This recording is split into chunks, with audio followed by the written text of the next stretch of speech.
for those of you that aren't, just chill. See, we're gonna get down to the other stuff here in a minute. But what I'm always trying to get everybody to understand is everything is vibration. So, before we do anything else,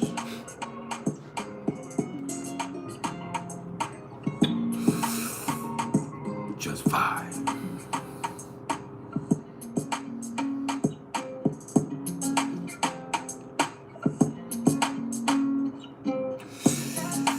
Everything is vibration.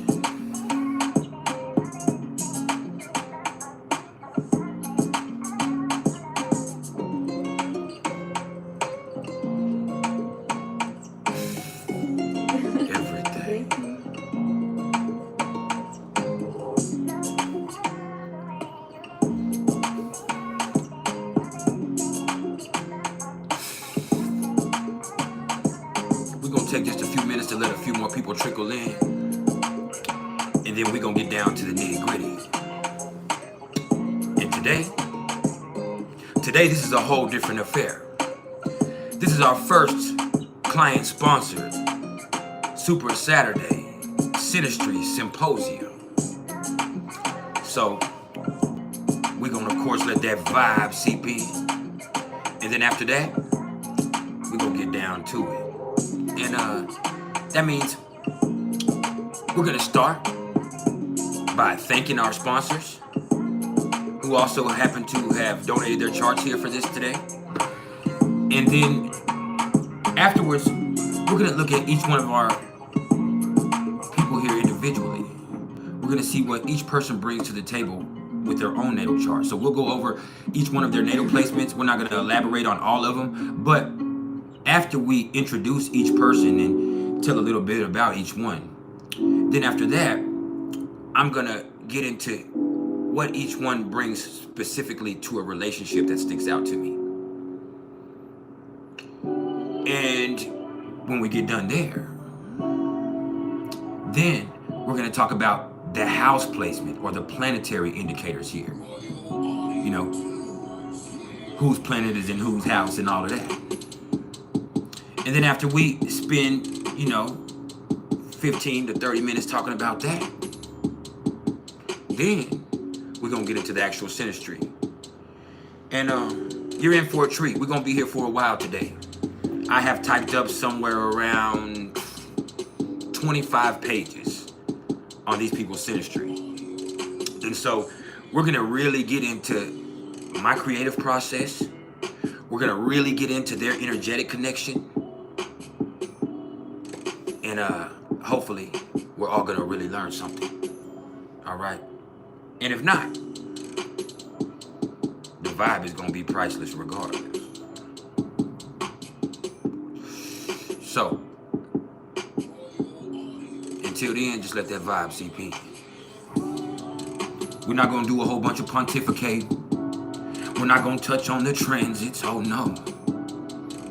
No. See, we all know this is the point where I would usually do a whole introductory soliloquy. But nah. It's only right and fair that I get straight into the energetic connection between them two. So just vibe.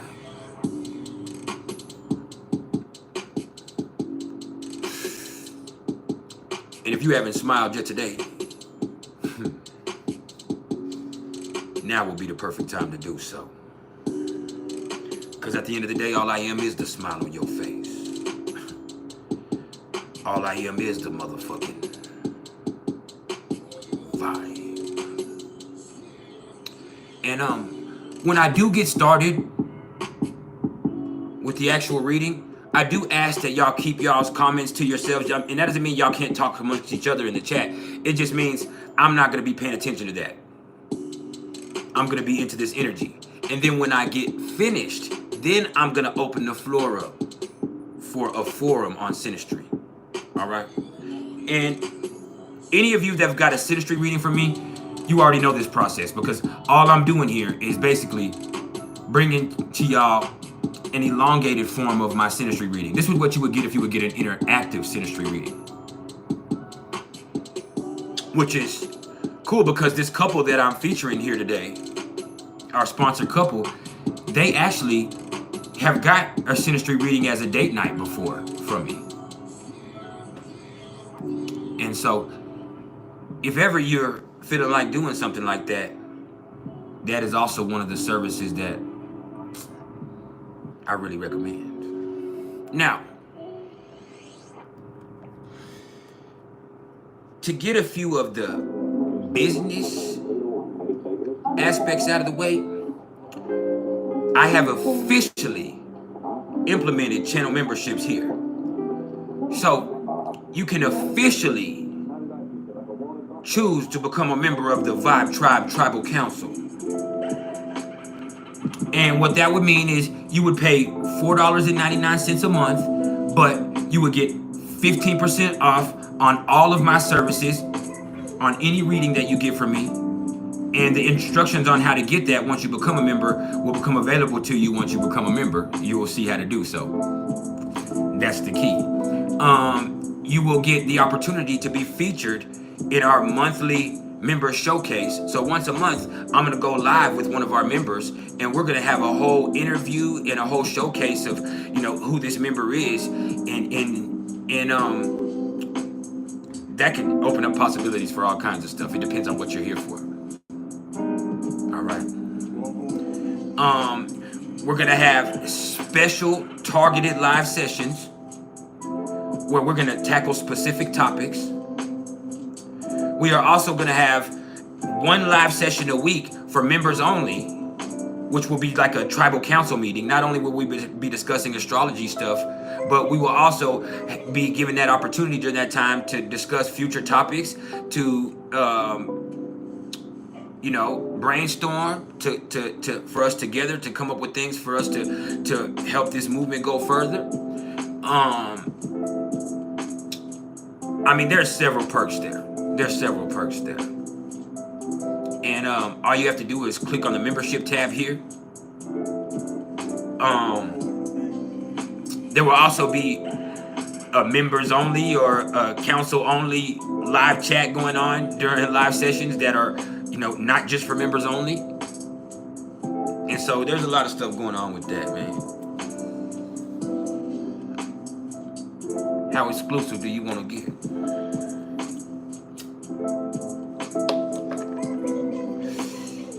This is just growth.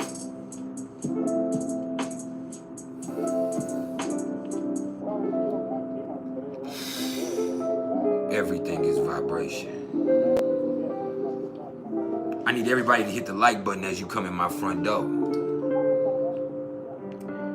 And in doing so, understand this is not about ego. This is about algorithm. It just helps us expand the platform. That way, if you're not trying to hear what I'm trying to say, at least let us get out to the next person who is. And so we are exactly, I would say, 4 or 5 minutes from getting started here.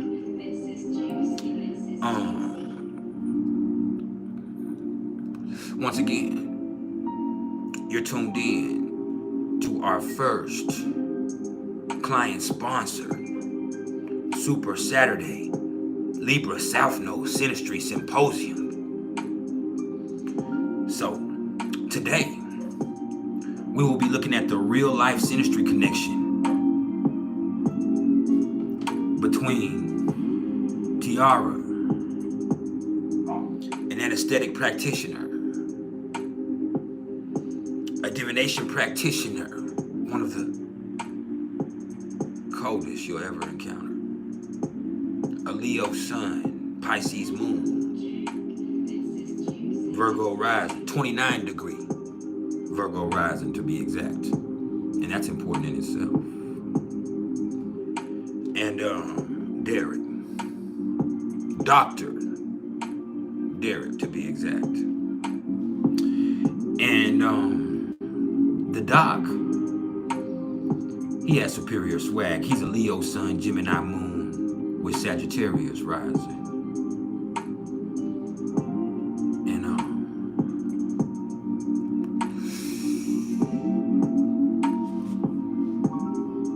I just hope you're ready. Until then, let the vibe CB.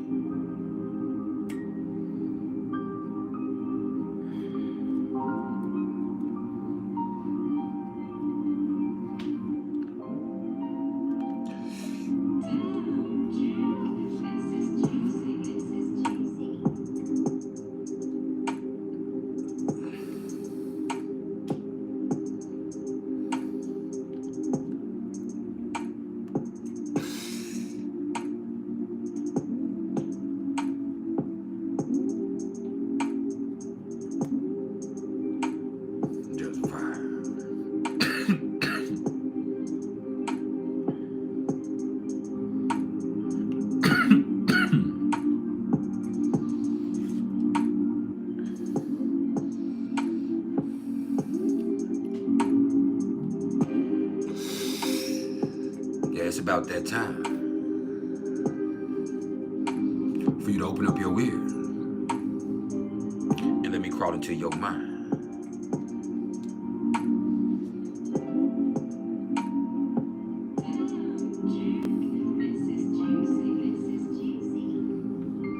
Just vibe.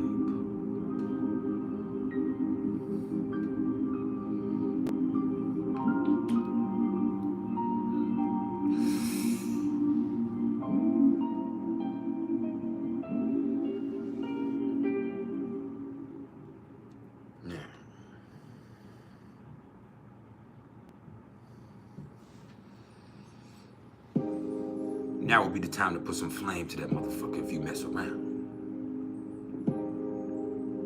Because we about to get into a cosmic connection. And before I go any further, I do want to take this time to thank our sponsor. So, Tiara, you already know. You everything. And we all are grateful for y'all donating y'all's charge for us to be able to look at this and receive this knowledge. I want you to know it's my pleasure to be able to bring this showcase to y'all as people. And I'd like to welcome you to my creative process. And as you know, it starts with a vibe. And once again, let me tell you how this is gonna go. We are gonna start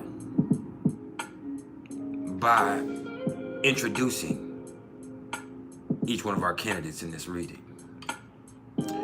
We're gonna tell you a little bit about Derek and his natal placements. Matter of fact, we'll give a quick rundown of all of his natal placements. I might touch on a few aspects that stick out in his chart to me, as I've already done his chart before, of course.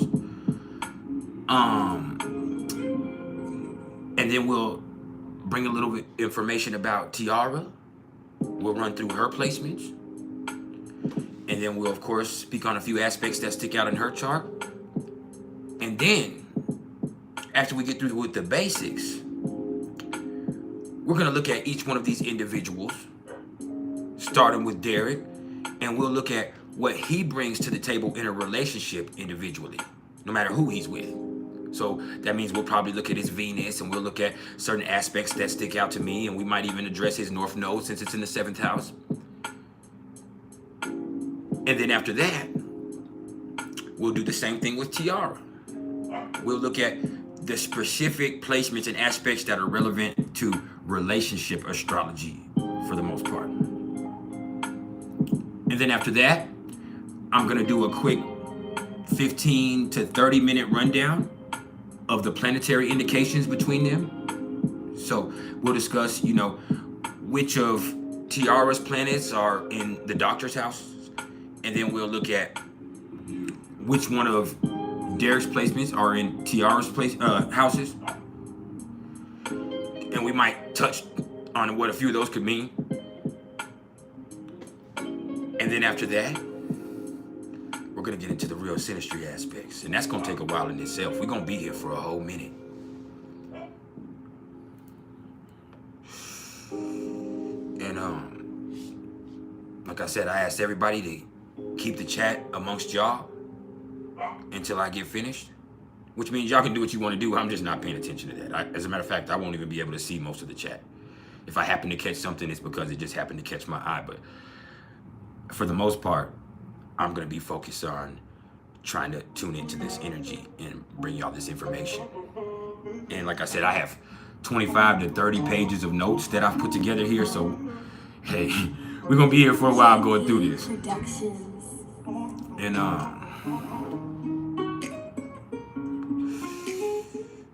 I appreciate everybody for tuning in today.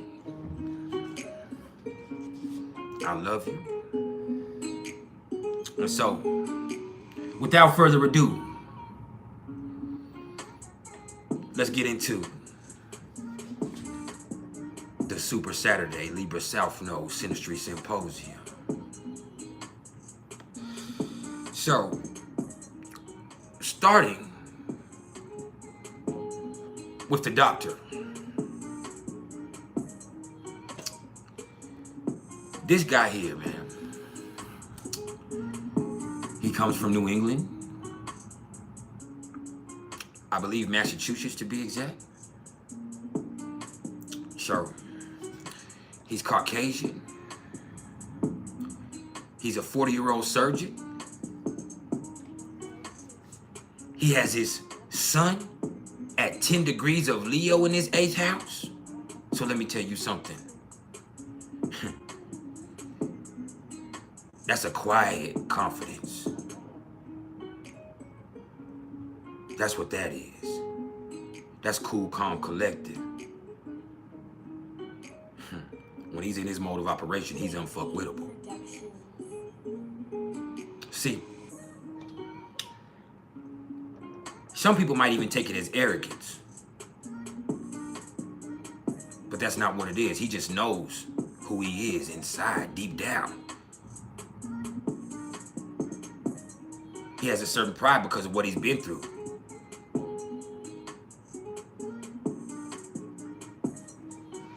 So yeah,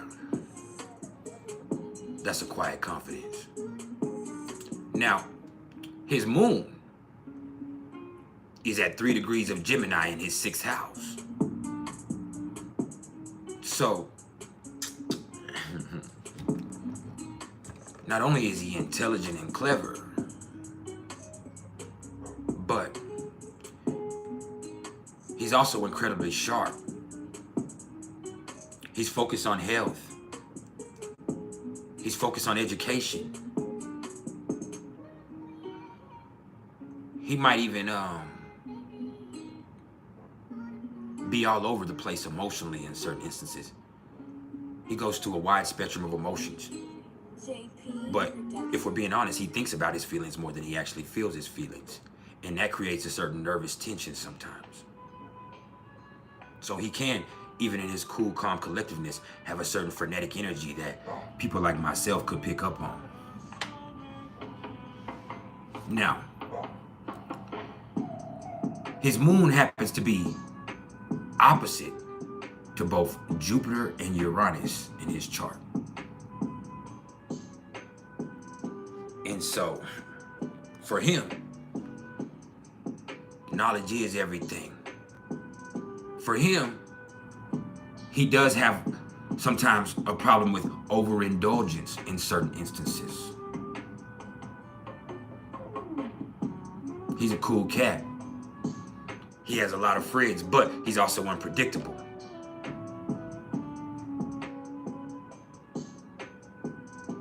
His commitment is to freedom, not to commitment. That's something to remember about that, with the moon being opposite to Uranus. His commitment is to purpose. He came into this feeling that he has a specific purpose to learn as much as he can, to help and heal as much as he can. And so bringing that to the table, you can see why he chose the profession that he chose. Now, his ascendant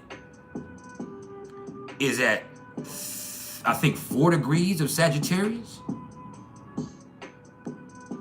And so I would say that his moon is also right there on the descendant, but it's on the 6th house side. So what is incredibly important to him is having somebody in a relationship that he can be stimulated by mentally, that he can talk to, that can keep up with him on an intellectual level.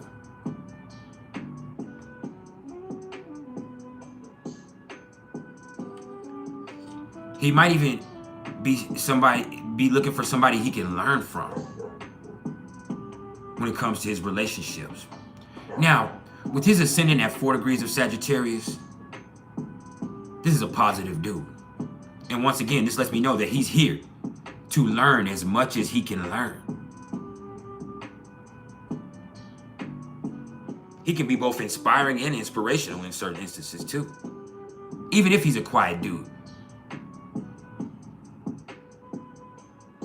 He's attentive. He can tell you stuff that makes you feel positive about who you are and where you're going. But he's also teachable. And that right there, that takes away from a lot of those ostentatious Leo qualities that might get in the way with him. He's always willing to learn something new. Hell, he spent half of his life in school. So you just have to look at it from that perspective with him. Now,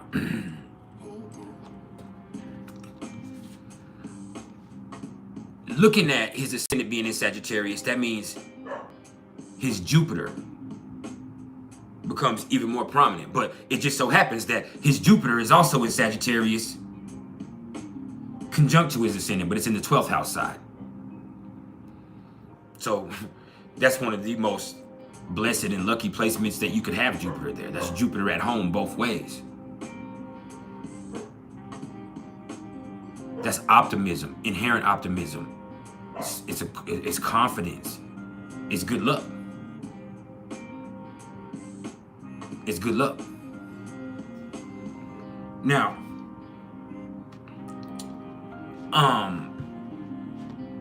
his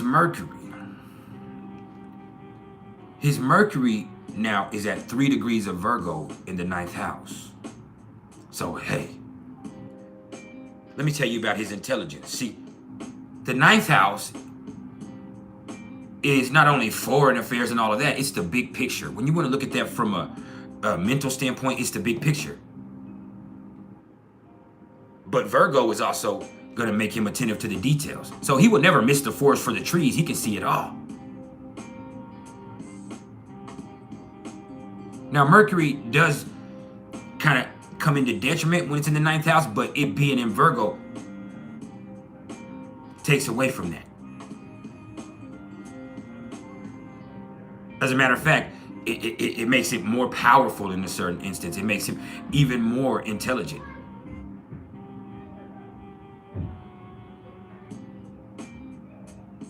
Like, man.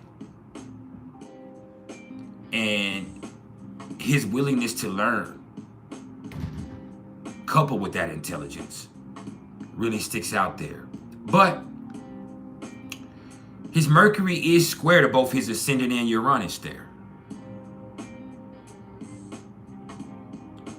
And so he knows how smart he is.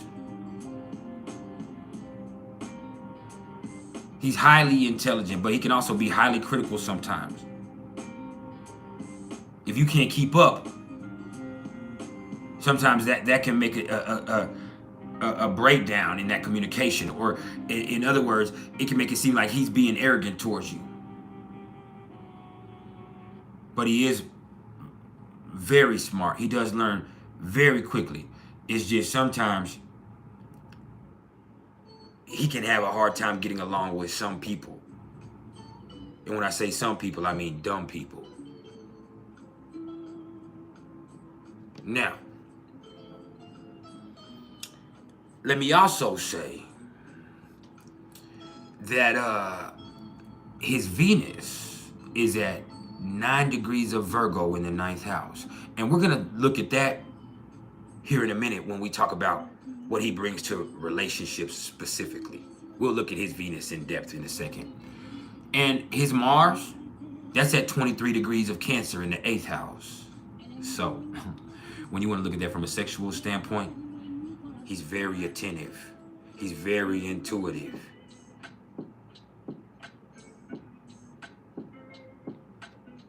That's the motion of the ocean.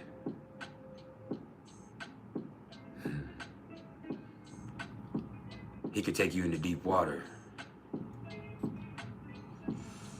You just better be able to swim. But let me also say that when it comes to issues and problems with people, that can be an issue. Mars is in Cancer in the 8th house, so he's passive aggressive. He holds shit in and holds shit in until it becomes a problem. And then when it's a problem, it's usually too late. He doesn't address things.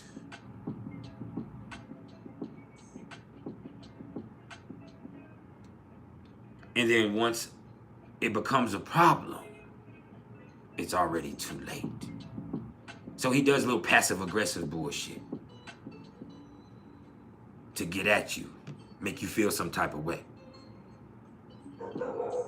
instead of directly addressing issues. And that right there, that's something to pay attention to in relationships. But I can also say that his Mars is sextile to that midheaven. And so with his Mars sextile to that midheaven, that Virgo midheaven, I would just look at that in the realm of him being so caring and being so attentive and him being so intuitive and him being empathic the way that he is, and his energy being focusing on those channels there. It allows him to really, really care for people in specific ways. It allows him to feel out where a problem is and really, really treat people. It's a big part of his gift, is that Mars in Cancer in the 8th house sextile to that Virgo midheaven. He's a surgeon. Look at that. Mars in Cancer in the 8th house with that Virgo midheaven. And he just so happens to be a surgeon. Oh yeah, we in this thing. Now, roll with me. We also have Jupiter at 1 degree of Sagittarius in the 12th house here. So like I said, he has a guardian angel. Even if he fucks up, he's usually guarded against the worst of his own mistakes. He never sees the worst of anything because he believes the best about everything. He really has an inherent positivity that operates like a guardian angel in his life. And Jupiter, his ascendant, and Uranus are all conjunct to each other. With Uranus on the 1st house side, Jupiter on the 12th house side. And it's like, this guy is brilliant. This guy can see it all. Not only is he clever and intelligent, he's fucking wise. He's brilliant. He's somebody different than you ever experienced. Just what you thought he was, he's not that. He's none of that. He's truth.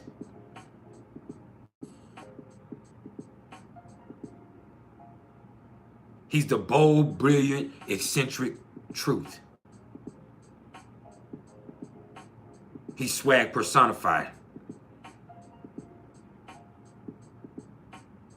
That's the truth.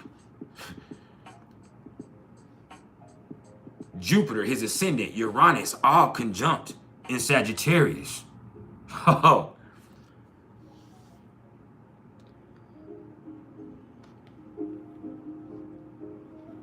That's a vibe. Yeah. That's somebody who starts out as a medical practitioner, but could actually end up as a true guru in a whole bunch of different realms. He has it like that. Now, Saturn is at 28 degrees of Libra in his 11th house. And that's important to pay attention to because, first of all, Saturn is exalted in Libra, but Saturn also rules the 11th house. So that is a very, very, very awesome place to have Saturn. That means, hey, this dude knows the right people. He don't fool with everybody, but the people that he fools with, they're capital connections. He rubs shoulders with the elite. And also, as time progresses and things move on, he makes more and more money. The 11th house is our gains. Remember that. People always talk about the second house. The second house is the money you have. It's your possessions. It's your net worth. Whereas the 11th house is your gross income. So even though it's delayed, and that of course makes sense since he spent so much time in school, here and now later on in life, he makes the big bucks. He doesn't fool around with everybody, but eventually he comes to a point where the people he does fool with end up being very profitable and prosperous and healthy for him because he chooses his friends wisely. Some of y'all ought to follow suit. Yeah. This is Dr. D at your service. Now, looking at Saturn, his Saturn is conjunct to his Pluto. And his Pluto's at 26 degrees of Libra in his 11th house. So yes. Yes, his friendships, his associations are very important to him, but he doesn't fool with everybody. He might even like you, be cool with you, utilize you as a resource, but you were never close to him.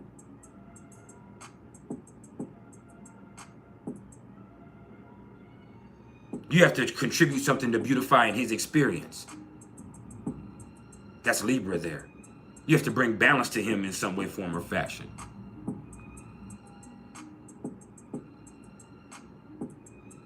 If not, you're just an association. Now, he does take those seriously also. That's why he don't fool with everybody. Now, I could also say that the people that he does fool with does change over time. And he could also be somebody who's politically influenced at some point in his life. That's just something that I see with this Libra energy.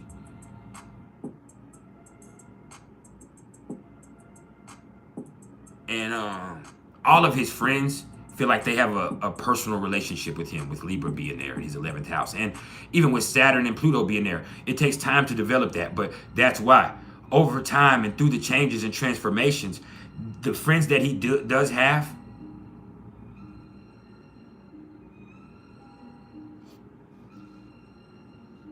it's almost like they're strategically placed. And each one of them have a specific relationship to him, a personal relationship with him. It's not like his friends are just friends of friends and they're just in a group like, you know, a gang or a vibe or a country club or anything like that. No. Each one of them are personal friends that he has a personal connection with. That's Libra. But there's something that comes from it because of the masculine projection of that. Now, where else are we with this? I believe his Uranus is at 5 degrees of Sagittarius in his first house, and we've already talked about that. Neptune, 26 degrees of Sagittarius in his first house. So his Neptune is in his first house also. So really,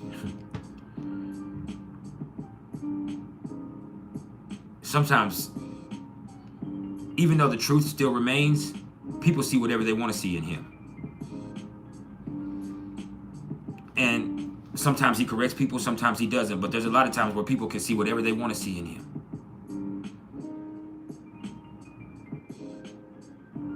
But for him, the freedom remains in the truth there. Now, Pluto, like I said, is at 26 degrees of Libra in his 11th house. His Chiron is at 2 degrees of Gemini in his 6th house. So his Chiron is conjunct to his moon. So he doesn't really express emotions very well. He doesn't feel comfortable talking to everybody.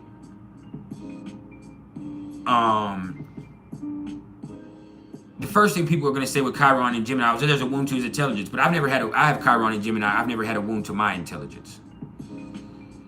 Matter of fact, my problem is I think I've always thought I was smarter than everybody. And I have those Gemini and Leo placements. So that might be something that, you know, we each all have to look at. Now, with him being a 6th house, him learning how to communicate would be, and especially being conjunct to his moon, him learning how to communicate with people, or him becoming more comfortable communicating with people, for him would be incredibly therapeutic. And that's something that really sticks out to me right there. Now, his black moon Lilith is at 15 degrees of Aquarius in his 2nd house. And that could mean a lot. Oh, that could mean a lot. First of all, it's like he wants to rebel, but certain values are hard for him to do so against. He wants to speak out sometimes, but something kind of keeps him from doing so. So that right there can actually affect his self-esteem, because there's something inside of him that is screaming for freedom.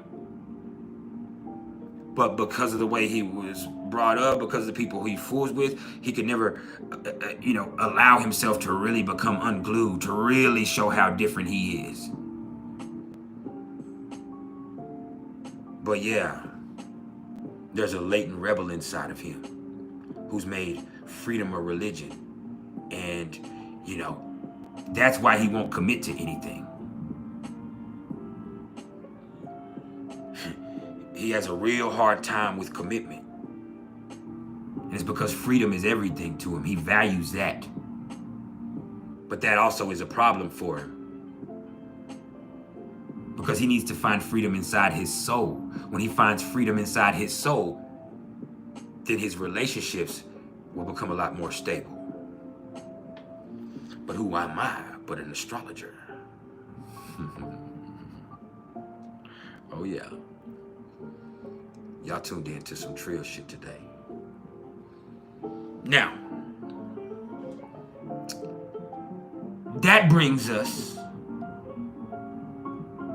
to Miss Tiara. See, Tiara is a 40-year-old anesthetic practitioner. So she travels and administers anesthetics. And she's also a powerful goddess of divination herself, with expertise in several different areas that I know include tarot and crystal work, amongst other things.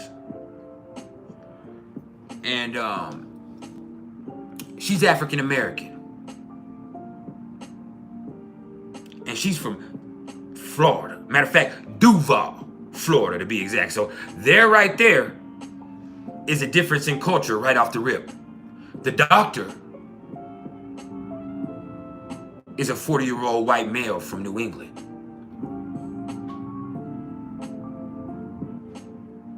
Proud 40-year-old white male from New England, where you have a proud Nubian goddess from Duval, Florida here also. You hear me? And so, what does that say? Hold on, let me fix my chain real fast.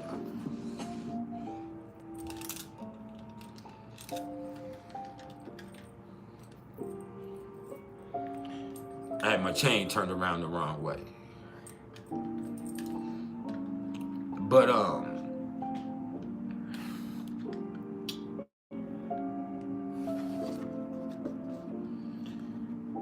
with Tiara, she is a 13-degree Leo sun in the 11th house. Matter of fact, happy birthday, or happy solar return, as we say here in astrology, to both the doctor and Tiara, because they are both in their solar return right now. Now, being a 13-degree Leo sun in the 11th house, Tiara is an elitist.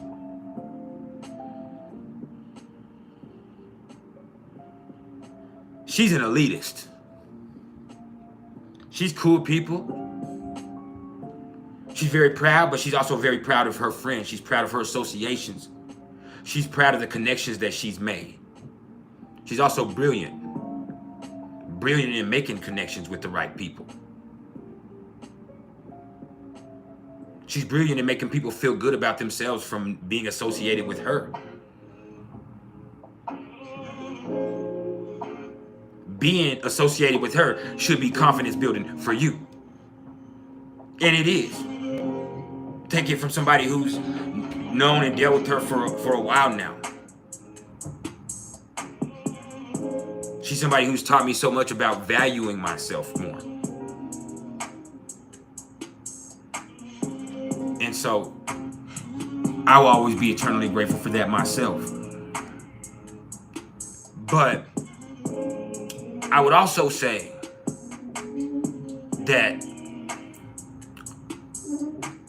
with that sun in the 11th house in Leo, she's also proud of how much money she makes. And she's going to get bread. That's something that's real. And don't get mad, just get money. That's how she feels about it. Now, her moon is in Pisces in the 6th house. So no matter how she comes across, this is a healer. Let me repeat that. No matter how she comes across, this is a healer in every sense of the word. Physically, spiritually, emotionally. She can feel what's wrong with you. And it's also interesting that her moon is in Pisces in the 6th house, and the work she does involves her putting people to sleep. Oh, astrology is a motherfucker, ain't it? Ain't it? Yeah, it is. But yes. And she's incredibly empathic. She's incredibly intuitive. She's in tune to every situation, but that also can be a strain on her. That can make her stress out. It can affect her health. She can pick up so much from other people that it can make her sick. That's something with the moon in the 6th house, and then with it being in Pisces specifically. And I know she doesn't have very many bad habits. So that's something that you might have to address with certain people like myself who have Pisces in the 6th house, but not her. Her issue comes from the stress that she takes on. So she needs a lot of time by herself to sort out what's hers and what belongs to everybody else's. Now, her moon is trine to Jupiter, Mars, and her midheaven.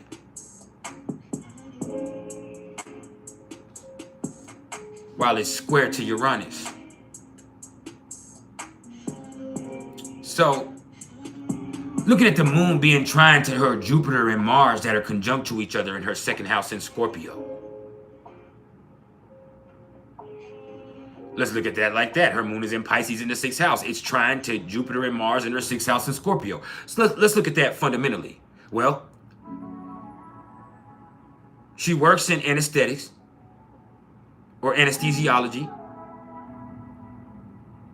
She works in anesthesiology with surgeons. And there's Scorpio in that second house also.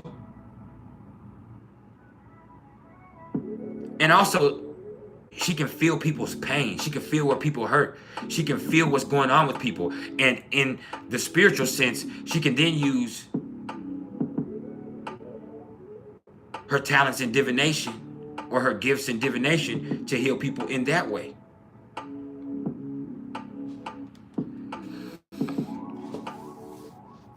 So yeah, this is something special. For real. Now,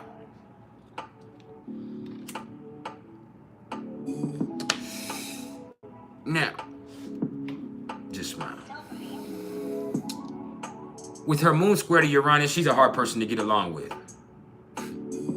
That's real.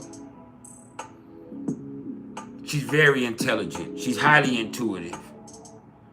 But with her Uranus in her third house at 0 degrees of Sagittarius, like she does have a certain restlessness in her soul also. And sometimes it feels like something she can't put her finger on.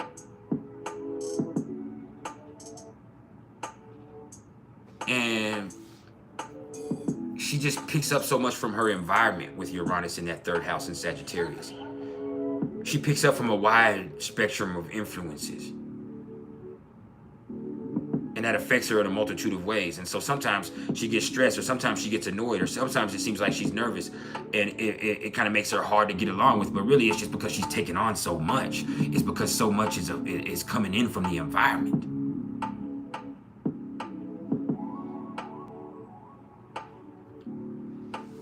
And that shit is intense. That Mars and Jupiter is in Scorpio.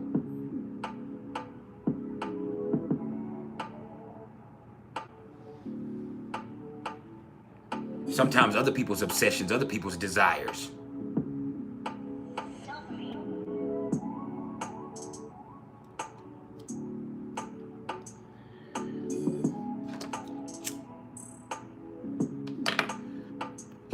It's a trip. Now,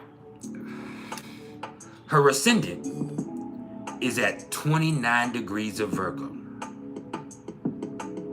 And that's incredibly important in this. That's important because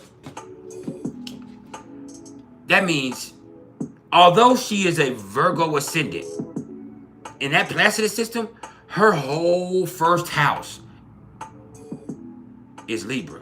So all of her placements are going to fall like Libra rising placements. Her whole first house is Libra, but she is a Virgo rising. Matter of fact, she's as Virgo rising as it gets. And take it from somebody who has dealt with her personally, this is a Virgo rising.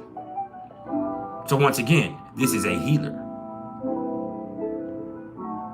But she's also highly critical of herself and other people. She's also very much tuned in to her own self. She's also kind of cerebral in her approach to most things.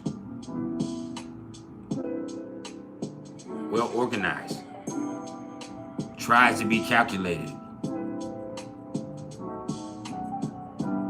But at the same time, you know, she just wants to be loved. With Libra all in her first house, she just wants to be loved.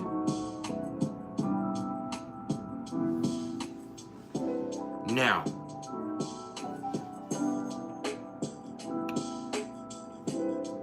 her Mercury is at 26 degrees of Leo in her 11th house. So, once again, she can come across as very, very, very intelligent, but she can also come across as somebody who feels like seems like she knows that she's more intelligent than you are. I have Mercury in Leo, but mine's in the 10th house, which is similar but not the same. But she is brilliant. Mercury is in that exaltation mode, there in the 11th house, but it falls in Leo. So sometimes she can speak pridefully without knowing the whole situation. But other than that, as a whole, she's just very intelligent. And seems very prideful of her intelligence. So that can come across as arrogance. Pardon me for stuttering. That can come across as big time arrogance for her. And so it's like she really can seem like she's being condescending sometimes, but really she just wants you to learn. She wants to help you. That's the 11th house. She wants to help everybody. I know this. A lot of times it can seem like she's telling you something, but she's just trying to help you. She's just trying to help you. Now, her Mercury is trying to her Neptune, so that also speaks to that. And it's sextile to Pluto. So, Mercury trying to Neptune in Sagittarius in the 3rd house. Her intuition. And then sextile to her Pluto at 24 degrees of Libra in her 1st house. Oh, you ain't getting nothing past her. You're not going to get anything past her. But at the same time, like, it can make all of that stuff going on right there can make her a person who just can seem like a know-it-all. But she does know a lot.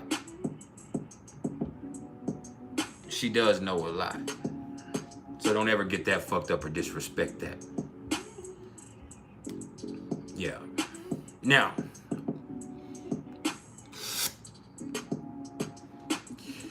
let's look at her Mars. And we're skipping over Venus because we're going to talk about Venus in depth in a minute. Her Venus is at 20 degrees of Cancer in her 10th house. And we're going to look at her Venus when we look at the things that are specific to this relationship in just a few minutes. All right. But her Mars and her Jupiter are in Scorpio in the 2nd house, with Mars being at 1 degrees of Scorpio in her 2nd house and Jupiter being at 2 degrees of Scorpio in her 2nd house. So she is incredibly resourceful. She is incredibly sexual. She is a burning ball of desires. She wants it all. And if she can't have it all, she don't want nothing. And her values operate at extremes.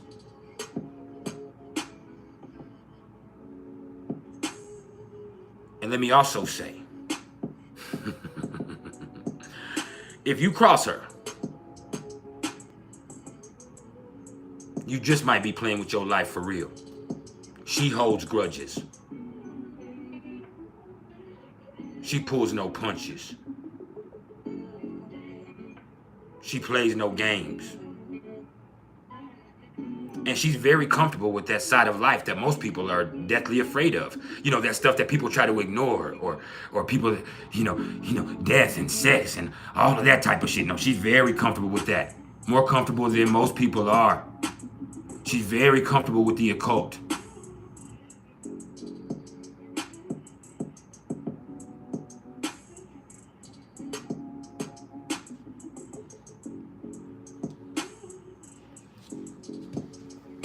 You fuck around and play with her, you be bald-headed for the rest of your life. Take it from me. I'm just like,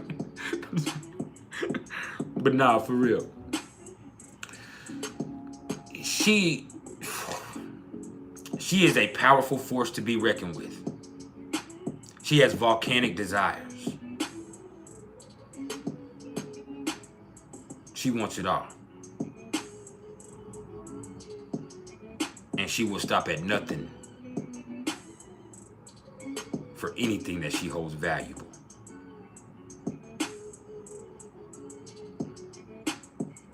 anything.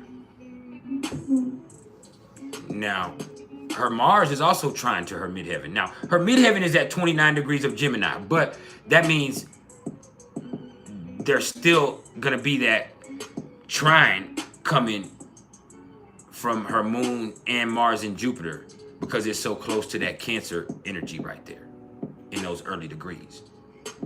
So all of this works for her. Her intuition. The fact that you can't hide from her. Like all of that right there makes her able to do a multitude of different things. She might work in anesthesiology. But like I said, she also is an expert with crystal work. She does other occult work. She flips cards. She runs, or she's starting a new transport business, a medical transport business. She has some other stuff going on, and she is highly successful. Both of these individuals that we're speaking on here today are successful people. They make the big bucks. And we're just getting started, y'all. We're just getting started. I just want y'all to understand who we're dealing with. That's why I took my time with this. The rest of it is going to be a little bit faster than this. But we had to understand who these people are. Because you could just say, oh, this is the synastry between so-and-so and so-and-so. But without me putting it into perspective for you, and you knowing who you're dealing with, you really won't be able to get a real great grasp on it. Now, moving forward, her Saturn is at 17 degrees of Libra in her first house. So this is once again an exalted Saturn.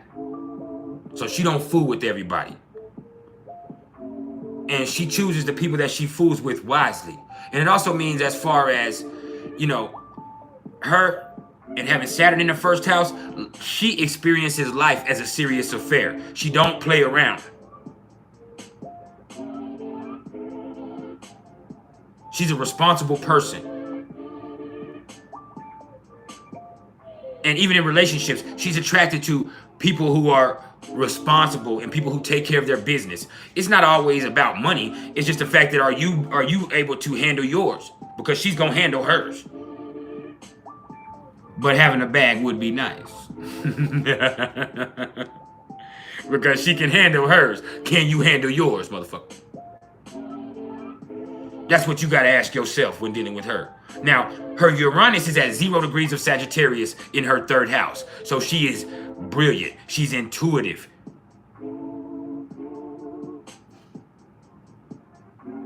She's genius in her own right. But she also has a certain rebellious mindset. She also don't like to follow rules. She also don't listen to very many people. She has an inner guide. She has an intuition. Now, her Neptune is at 24 degrees of Sagittarius in her third house. And just like myself, I have both Uranus and Neptune in my third house. And I feel like those are what is specific to my gifts and me being able to bring y'all what I can bring y'all with this information, and me being able to channel the way that I can channel, or me being able to be as great as I am.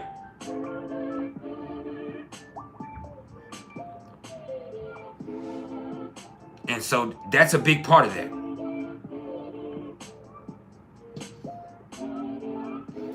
And let me see this right here. Hold on, y'all.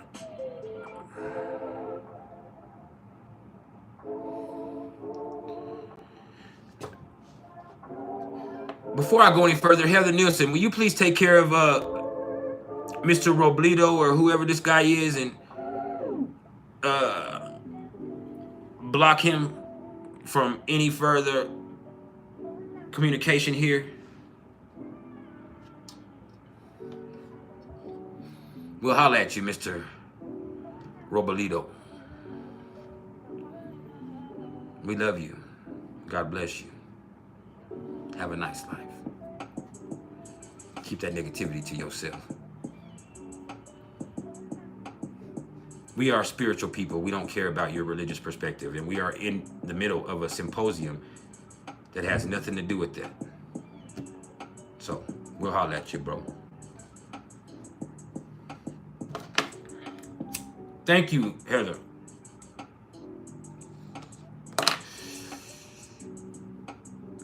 Now,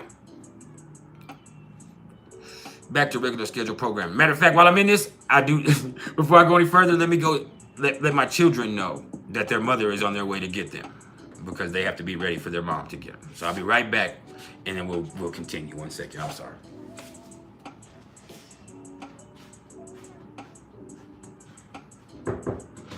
Hey, your mom's on her way to get y'all. Get up, like I said.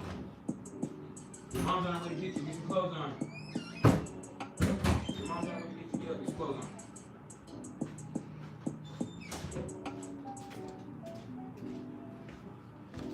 Now,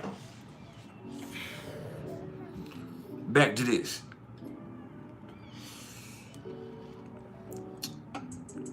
And back to Tiara. The anesthesiologist. No, she actually told me not to say that. So the anesthetic practitioner. That's more appropriate. But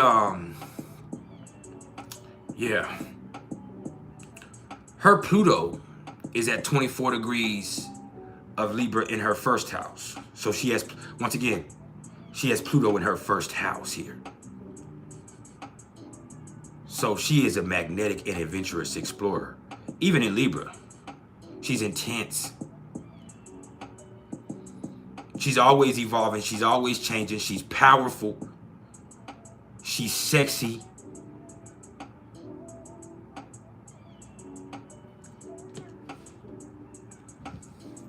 And nothing, and I mean nothing, can destroy her other than herself.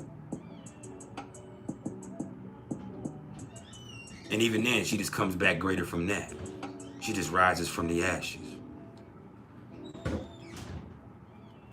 thus renewed. Now,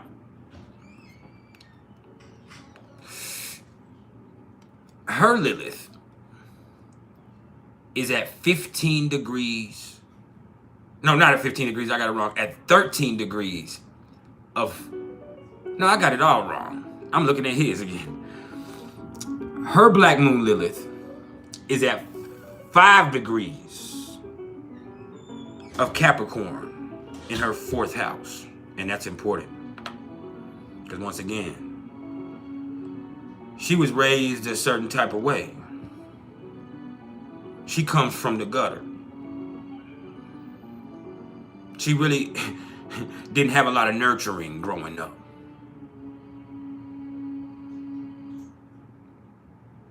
So there's a part of her deep inside that views the world as a dog-eat-dog place. There is a coldness that lives inside of her, to where if you ain't a part of her family, if she don't feel responsible for you, you might just be dead.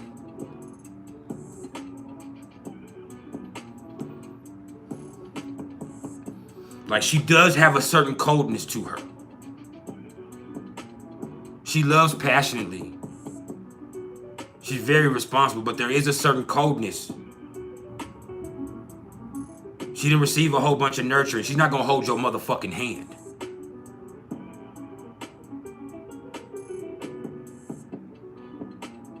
And if you show too much weakness, you might just be a statistic.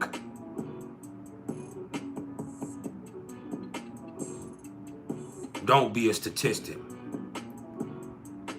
Now, her Chiron is at 27 degrees of Taurus in her 8th house. So she's been through some things. Some things that are going to go unspoken. She's been through some things that have shaken her self-esteem at some points in her life.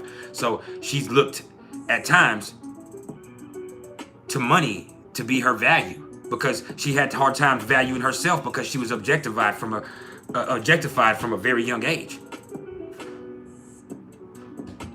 And she was also taught from a young age to judge people by their monetary worth or by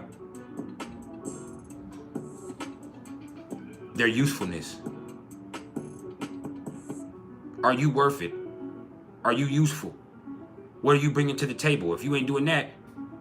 And so she herself has tied her own self-esteem to that at times in her life. And it's taken time for her to evolve away from that. And she's still working on it. So that's something to remember.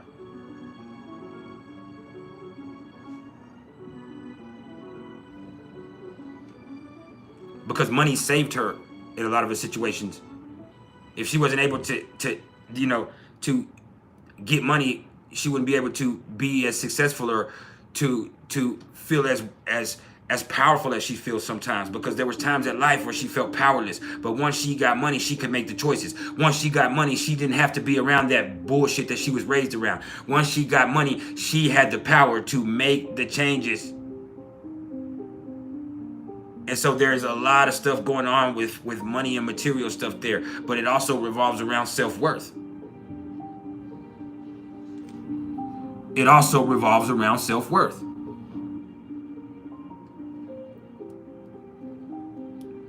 Now,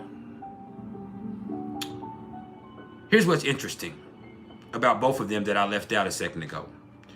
The doctor's nodal axis occurs of 24 degrees of Gemini in Sagittarius. So his north node is at 24 degrees of Gemini in his 7th house, with his south node at 24 degrees of Sagittarius in his 1st house. So his is on a cardinal axis, even in Gemini and Sagittarius. So he's here to have relationships. He's here to learn about relationships. No doubt about it. Even though he has problems with commitment, he's here to have relationships. And we'll talk about his north node being in the 7th house here in a second. But her nodal axis is at 13 degrees of Cancer and Capricorn on the 10th and 4th house axis. So her north node is at 13 degrees of Cancer in her 10th house, with her south node at 13 degrees of Capricorn in her 4th house. So she does have to learn how to be more caring to everybody, not just the people that she's responsible for. She does have to open up with her emotions more, instead of being tough the way that she was raised. And that's not easy. That's not easy for a lot of people, especially when you was raised in the gutter. Especially when you was raised with a mother who was only worried about the bills being paid, who didn't nurture you emotionally, who might have even been cold to you or abusive in certain instances, which I don't know if that's the case. That's just what you would see when people have that Lilith there in Capricorn in the 4th house. You had an authoritarian instead of a parent. You had a disciplinarian instead of a parent. You had somebody who felt responsible for you instead of somebody who nurtured you. And so that made you a certain type of way. That instilled a certain coldness in you that, hey, you got to take care of the bills first. Fuck your feelings. So dealing with people and opening up emotionally helps her go closer to her destiny. All right? And so that right there is a quite in-depth picture at both Derek, the doctor, and Tiara, the anesthetic practitioner and powerful goddess of divination. Now, I think it's only appropriate that we get into the relationship stuff between them now. We see who they are. I've introduced you to both of them energetically. But before I go there, there is something that I tell everybody when they get a synastry reading from me. And this is something that I want to tell y'all. And it's when you're using these interpretations, no matter what's going on with astrology, please bear in mind that inevitably, every chart is going to contain some contradictory influences. And as a result, certain interpretations of different items in the same chart might actually seem really hard for you to reconcile. But at the same time, that is still going to be an accurate reflection of that chart, because it's likely that you as a human being are also going to experience conflicting desires and events and circumstances in your life. So usually it's going to be the responsibility of me as an astrologer to synthesize those apparent contradictions in order to present a more cohesive and realistic interpretation of those dilemmas going on in that chart. So just remember, you have to be aware of the fact that every person is going to have both positive and negative influences in their chart. And there's their lives too. So the challenge is to accept and overcome those negative influences so that we can successfully focus on all of those positive traits. All right. And so this right here, when we're doing synastry, is just going to outline the influence of both people's charts on each other. And it's going to be called relationship synastry, meaning it's a comparison of the two horoscopes and the correlations discovered of the energies involved. This is not compatibility, it's synastry. There's going to be certain things that show extreme compatibility, and there's going to be certain things in here where you're going to be like, damn, they might kill each other. Or damn, they could never make it. All right? So this right here is going to show both the strengths and weaknesses of the synastry involved with them. And any advice I give in any reading, but in specifics to a synastry reading, is just meant to be an aid in each person taking responsibility for their own lives and their own choices within that relationship. So the ultimate decision is always going to rest on each person in that relationship as individuals once they get that reading. And I just always have to remind them that I cannot tell you if you are completely compatible with the person or not. I cannot tell you that. I can just give my energetic assessment. Now, good thing for all of us, I am a professional. And so, with that being said, let's go ahead and look at what each one of them is going to bring to the table. Because, you know, every individual is going to bring certain needs and expectations into a relationship. And those are going to affect each one of those people's ability to feel loved or supported within that union. And that in turn is going to affect the nature and course of that relationship. So it's important to look at what specifically stands out in their chart here. For me, when I'm doing a synastry reading, that they are going to bring for that relationship. So the first things that stick out about Derek, and we're going to start with Derek, is he has Venus in Virgo in the 9th house. And, well, his North Node is also in the 7th house. He has Venus square to his moon and Uranus. And so those are some things that stick out there. And so starting with the fact that his Venus is in Virgo, man, that means that he's going to seek meaningful relationships with a practical basis here. And he might even come across as somebody who's kind of shy to other people, but he's just simply somebody who's wary. And he's weighing the pros and cons before he ever enters into any intimate friendship or meaningful relationship. And so when it comes to his primary relationship, he's always going to approach that with a certain amount of caution, and he's going to prefer to take things slowly so that he can build a lasting relationship that's built on real principles rather than romantic illusion. This is not Pisces. This is the opposite of that. And it's not that he doesn't enjoy a little romance like a lot of people do. Don't get that twisted. It's simply that he prefers to know that a relationship is going to last in the long term before he ever gets into that mode. So for that reason right there, he probably has suffered some disappointments in love when he was younger. Because there's going to be a lot of people that are discouraged by his reticence to get involved real fast. And so what they're doing is they feel like, damn, he pulls back, or damn, he's not showing me any affection. And so the thing is, they're failing to recognize the depths of his affection. He'll do anything for them. He'll be there for them fundamentally. It's just the thing is, for him to be, lovey-dovey, it's going to take a lot more than most people. And let me tell you something.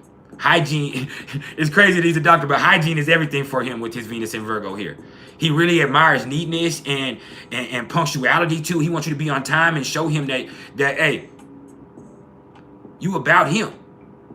Show him you about him. And he wants somebody who's hardworking and somebody who's living healthy like he is, because that's of the utmost importance. And you know, he really enjoys somebody that he can converse with on sensible subjects. And you know, he would rather deal with somebody who has an analytical mind. But he does have to be careful that he's not too judgmental, and you know, that he's not expecting perfection where perfection can't even possibly exist in that situation.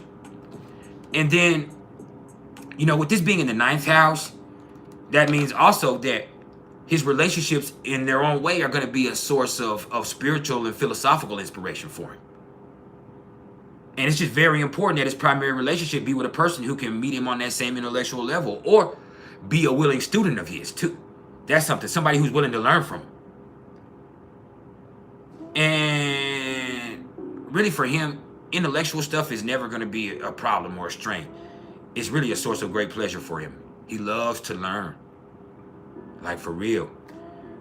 And whereas some people are kind of focused on their daily lives, he kind of prefers to be thinking about matters that are further afield.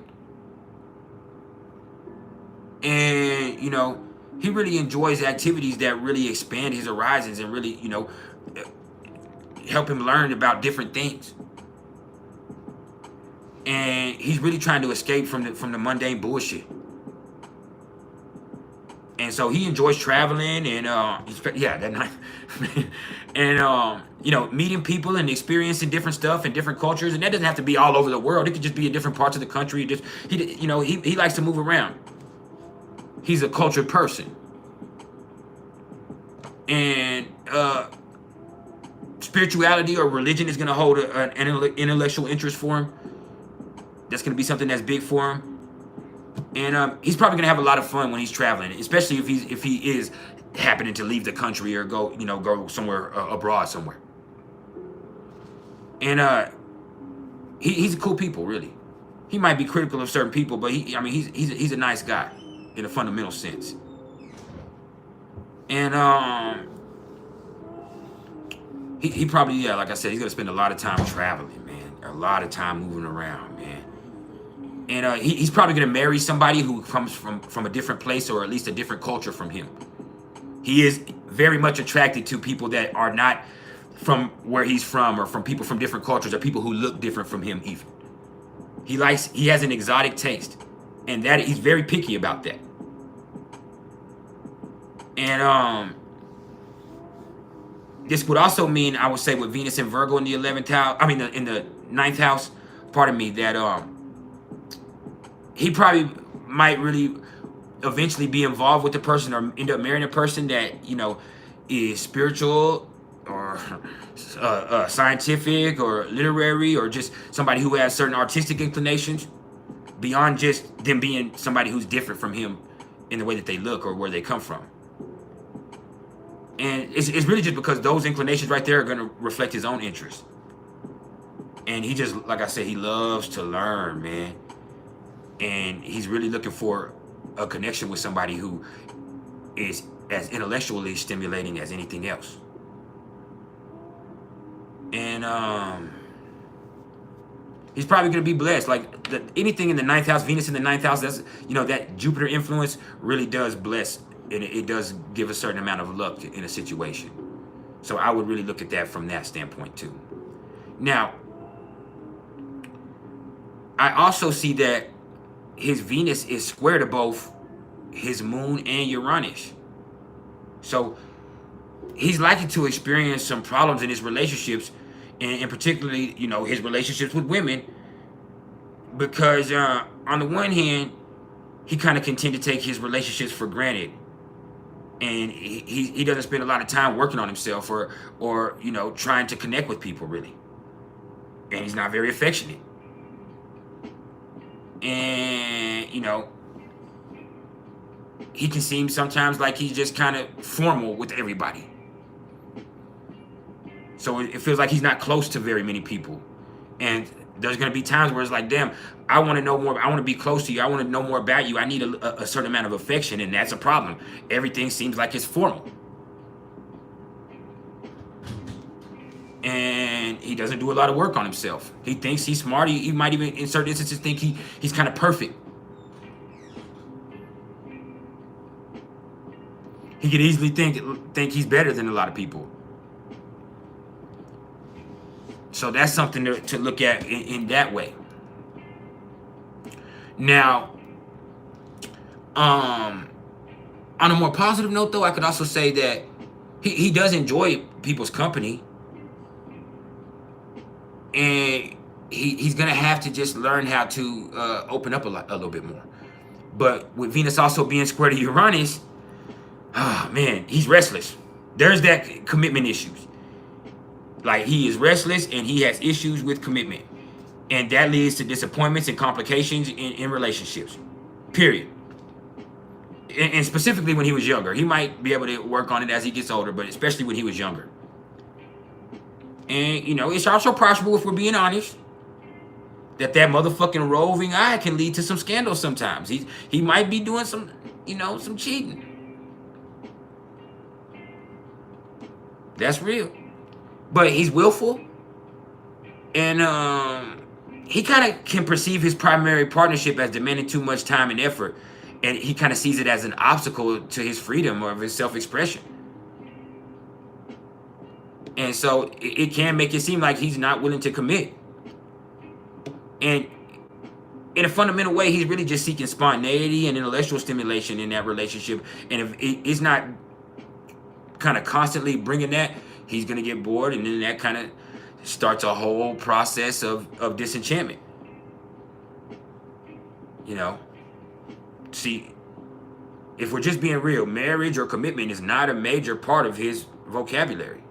Matter of fact, it's something that he tends to avoid because he kind of prefers to be, what's that word?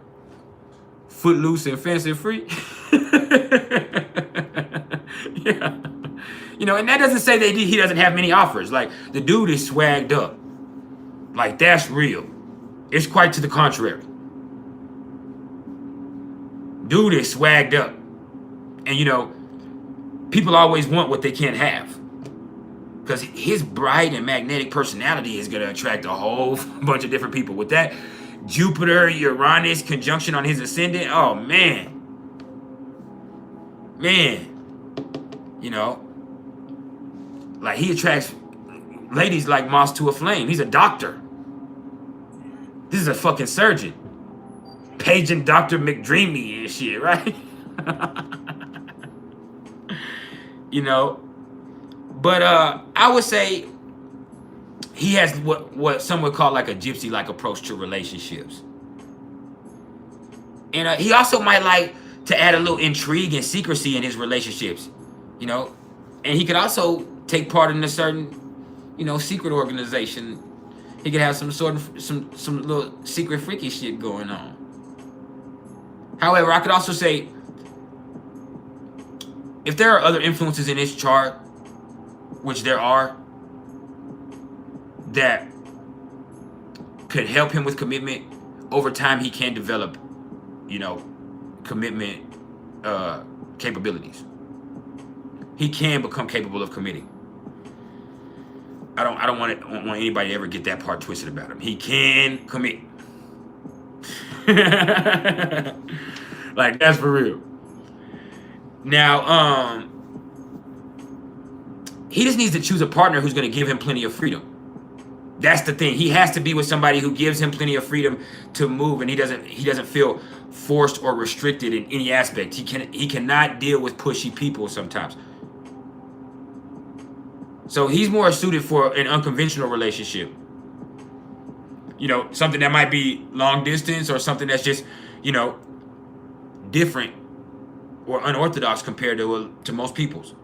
But he also needs to learn how to compromise and restrain some of those wilder urges that he has. And he needs to learn how to appreciate and enjoy a partner's contribution to his life, because that can be unique in itself. It doesn't have to be confining. Now, it's also possible that restless side of his nature is just more prominent in relationships, and he's not really like that in any other area of life. And, you know, eventually he will find true love, and that will change him. That is really possible. So, with the right person, he's probably going to be able to develop his talents and strengths in a positive and supportive relationship. But, like, he just has to have something that's very unique and specifically suited towards his goals. And that means he has to communicate his needs, which is interesting because his North Node is also in Gemini in his 7th house. So having his North Node in the 7th house is going to mean, and especially in Gemini, that he is destined to learn as much as possible about relationships in his lifetime. And so he's going to benefit greatly through every relationship experience that he has, both personal and distant ones. And he's going to have this feeling that a lot of his relationships that he forms are preordained or karmic. But he's going to do his best shit when he's able to let go of those ego-centered actions and become more focused on service to other people and learn how to commit. So that's big for him. And that's the stuff that stands out for the doctor. Now, let's look at Tiara and what stands out specifically about her chart, because there's just a few things that stick out here. First of all, her Venus is in Cancer in the 10th house. So we're going to talk about that. And her Venus also happens to be square to her Saturn. And that's big right there. So, considering the fact that her Venus is in Cancer, she wants a family. She wants a family. And she herself, you know, she wants to feel like she belongs to something that is nurturing her. She wants to be a part of something. You could even say she wants to belong to a tribe per se. And whether the relationships within her family run a smooth or a rocky course, she is forever bonded with her family. And her mom in particular is a key figure in her life, no matter what that relationship is. She's trying to be different from her mother. And she's going to have close friendships. Her friends are going to be like family to her. And a lot of her social associations, even though she has a lot of people that she associates with, are going to evolve her family. Like she foods with her family. Them are her people. And over the years, her friends that she has that are close are going to become a part of her family. That's real. And even if not, her friends are going to be friends with her family in certain instances. They'll know her family members. That's important to her. So she's seeking a partner who can become a part of her family, or that she can build a family with, and she wants to have a home life. She wants the whole shebang, and that's an ambition of hers with this being the 10th house. And she wants children still, and there's nothing she loves more than just vibing at the house with her partner. And she likes cooking for people. If she might not be nice and food with everybody, but if she likes you, she's gonna cook for you. Being there making banana nut bread and shit. You got black folks making banana nut bread, man. Yeah, we in this thing. But yeah. And then with her Venus being in the 10th house, like I recognize as well because my Venus is in the 10th house. And so her professional relationships are really important to her. And success and honor are likely to favor her doorstep. Like, that's real. She is going to succeed in life. Like, Venus does excellent in the 10th house.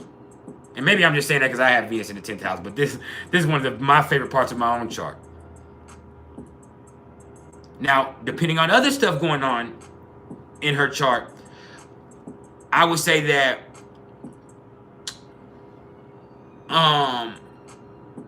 she could actually get help succeeding in her professional ambitions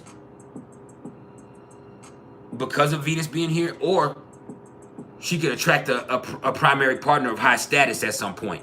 That's what I would tell most people when they got a reading from me when we were doing this. I'm saying, hey, you probably could get you somebody that's somebody. You did. And so she's gonna marry above her station. She doesn't date down. And she's gonna have pleasurable professional relationships, and particularly with other women. And you know, she's very productive. And her professional attitude to work and her harmonious work relationships are usually going to result in her having excellent promotional prospects, and it's always going to result in her having increases in what the money she's making.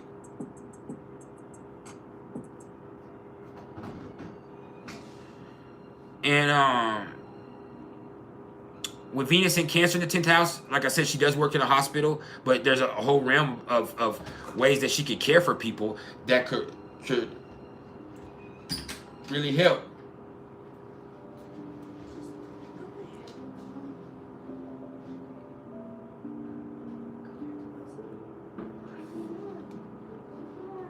And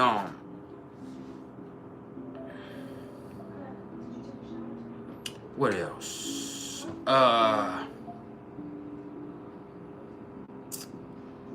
just feel like for her, her status in life is important to her. And the people she's involved with need to respect the emphasis that she places on her career and on what she's trying to do, her ambition.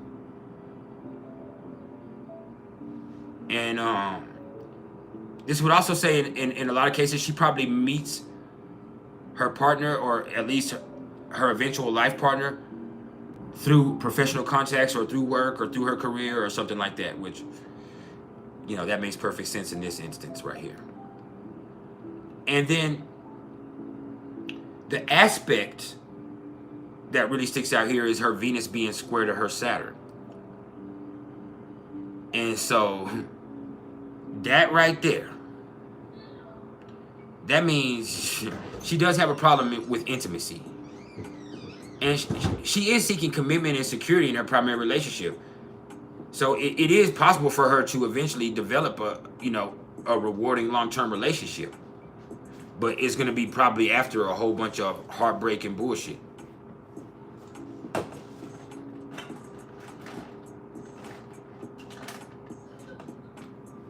right, come on now. It's likely to be after a lot of heartbreak and bullshit. There's going to be some setbacks and upsets. But overall, like, she's faithful, she's loyal, she's dependable, she's stable, she's dutiful as an individual. But she's gonna have to put in an effort to make her relationships work. And she's gonna have to be wary of becoming involved with somebody who tries to control her movements and her behavior, especially when she was younger.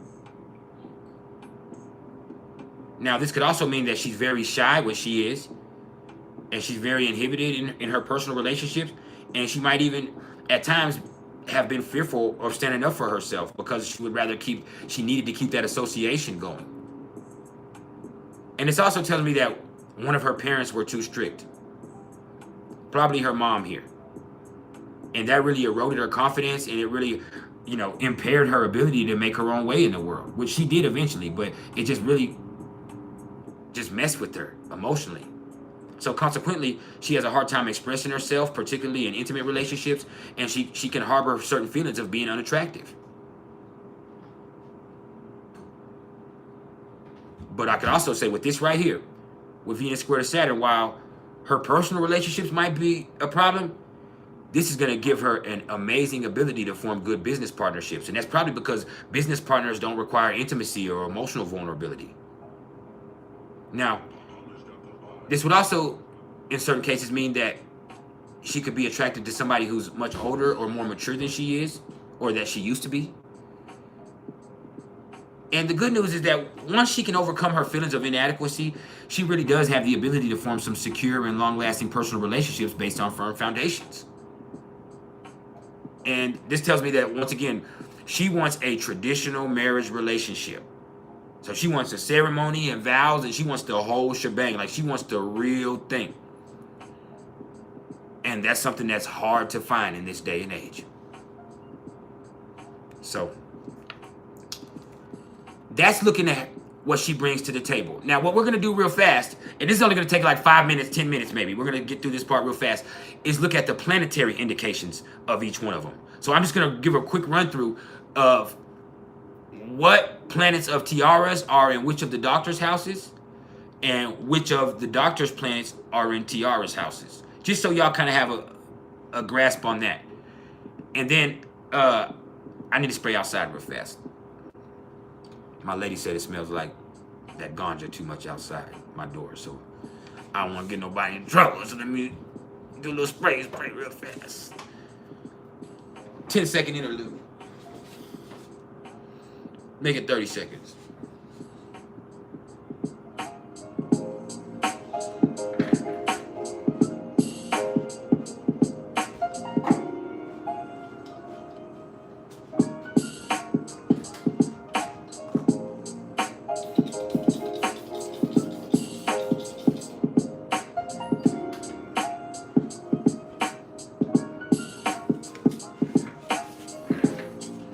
All right, we back.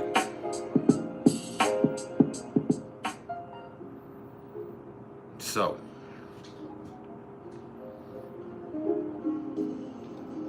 I appreciate everybody that's still here. If we've been here for an hour and a half, if you need to take a break, or if we need to have an interlude real fast, let's do that. So, we're about to get into the planetary indicators, and then we're going to get into the actual synastry, and that's going to take a whole other hour and a half or so.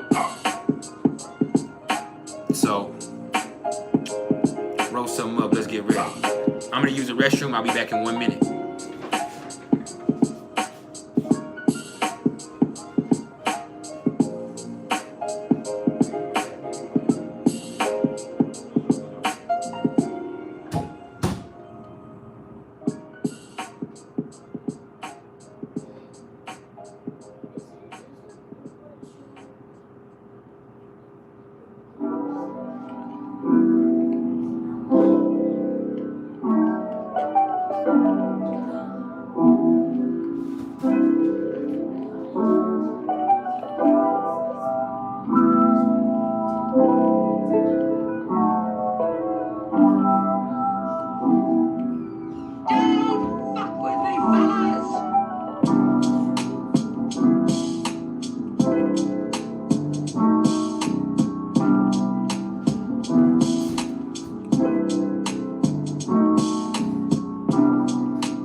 George Walter. We gonna come on here being disrespectful, bro. Somebody please excuse George Walter from the chat. The Dawn of Light. How you doing, fam?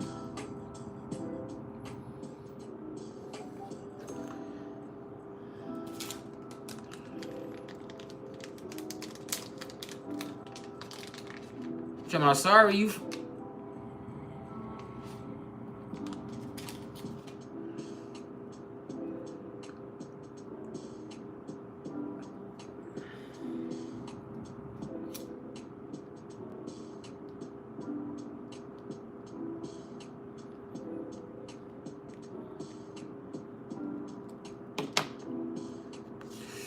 Now,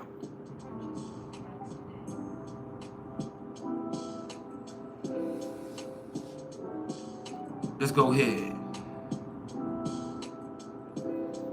and get into the planetary indications of the actual synastry between these two. Because we still got a lot to cover here. We've been here for 100 minutes and we just getting started, baby. You're tuned in to the Priceless SuPeR Saturday Libra South Node Synastry Symposium, where we are looking at the real life synastry connection between Derek, the doctor, the 40-year-old successful surgeon with superior swag, and Tiara, the 40-year-old anesthetic practitioner, divination expert, and goddamn goddess. So, as far as the planetary indications, we're going to look at which of Tiara's planets are in which of the doctor's houses, first of all, because this is going to give us a certain energetic indication.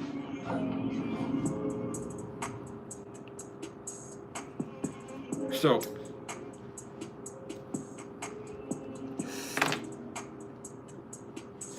let's go ahead and look at this. So, first of all, I see Tiara's sun is in Derek's 8th house. So, she is incredibly sexy to him.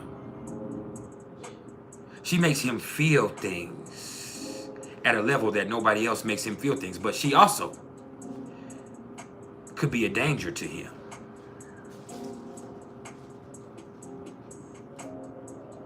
She could definitely be a danger to him.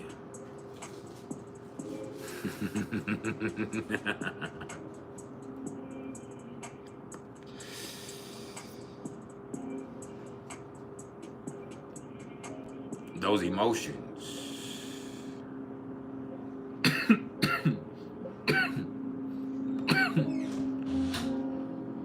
Those emotions are dramatic. And her moon is in the doctor's 3rd house. So he has a certain ease of communication with her. He could like, a lot of times she can feel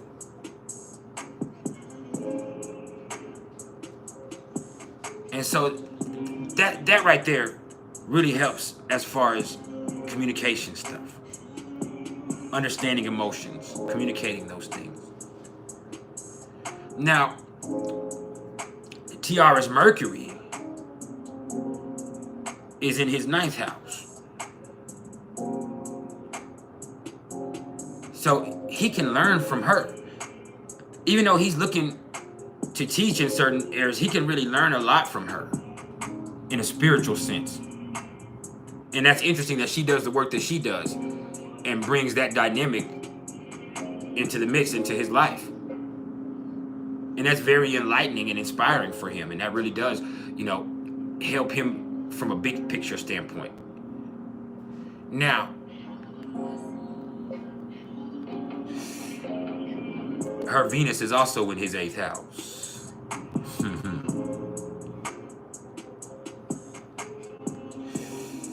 So once again, she's incredibly sexy to him. He feels drawn to her. He feels changed forever by his experiences with her. It doesn't matter what happens within their relationship.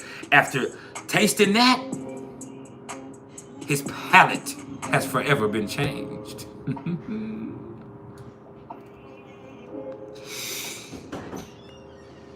Oh yeah. It's like that. But also understand, those feelings that she makes him feel are not always so comfortable.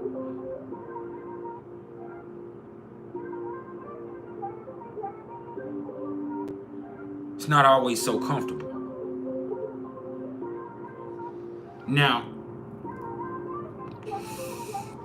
her Mars and Jupiter are both in his 11th house. So, first of all,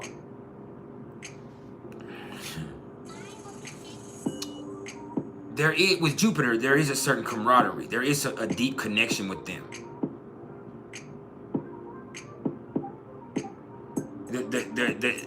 They can get along. But with Mars, she might not always get along with his friends. She could be jealous of his friends. There could be some mistrust involved with his friendships.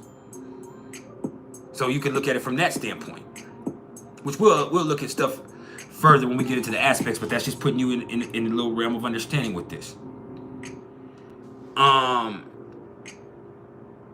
Her Saturn is in his 10th house, though.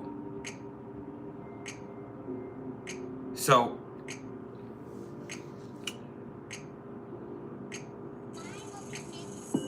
she grows on him. This relationship grows.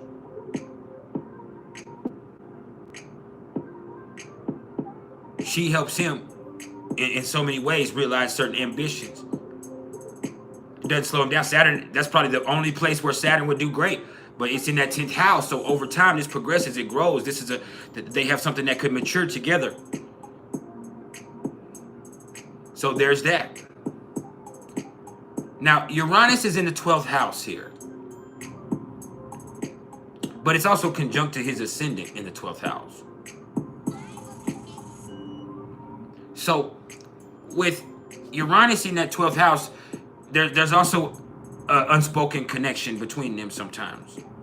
But there's also like where she's so different to him, where it can feel forward to the point to where it doesn't feel comfortable, where it's sexy, it's electrifying, but it's hard, it's real hard for there to be any stability between them. JP Productions. The erraticness of their connection is a big problem there.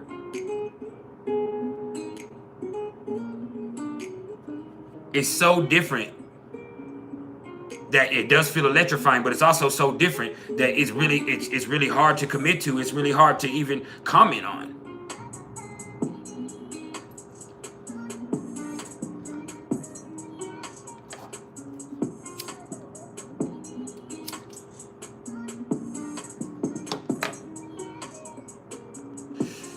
Like for real. Now, her Neptune is in his 1st house. So once again, sometimes she doesn't see him for who he really is. She doesn't even understand who he really is. Like she sees whatever she wants to see in him, like a lot of people do. Like that's real. Sometimes she's in love with the ideal of him just as much as she's in love with who he really is, because she always sees different things in him. And it's not negative. It's just like she feels that connection. So the rest of it is projection, and that right there can be an issue in the long term. Now, Pluto is in the doctor's 11th house also. So,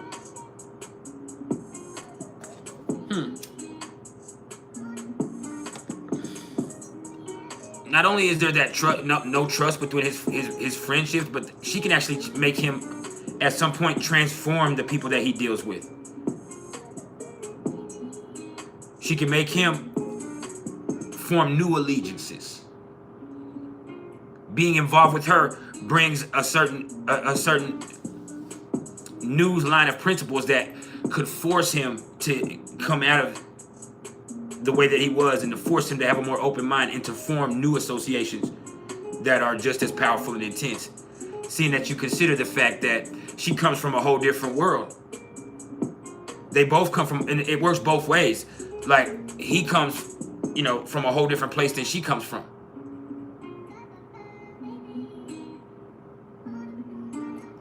And so there's going to have to be, for them to have any fundamental relationship, she's going to have to either learn how to trust his friendships or learn how to trust him within his friendships, or he's going to have to change the way that he associates with people. And both of those can be, healthy or unhealthy depending on how that whole situation is approached within a synastry connection.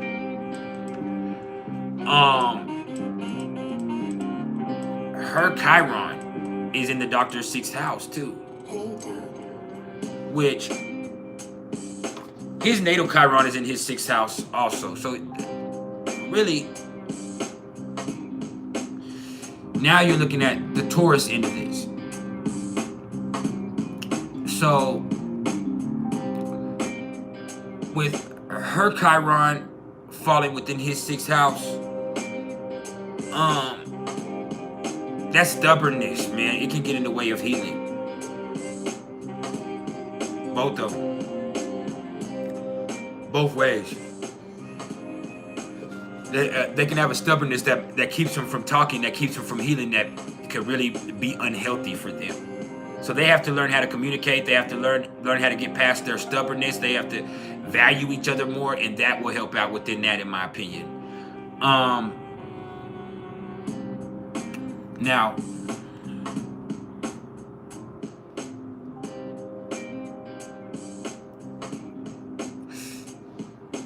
her Lilith is in the doctor's 1st house. Matter of fact, his Lilith is in her 1st house too.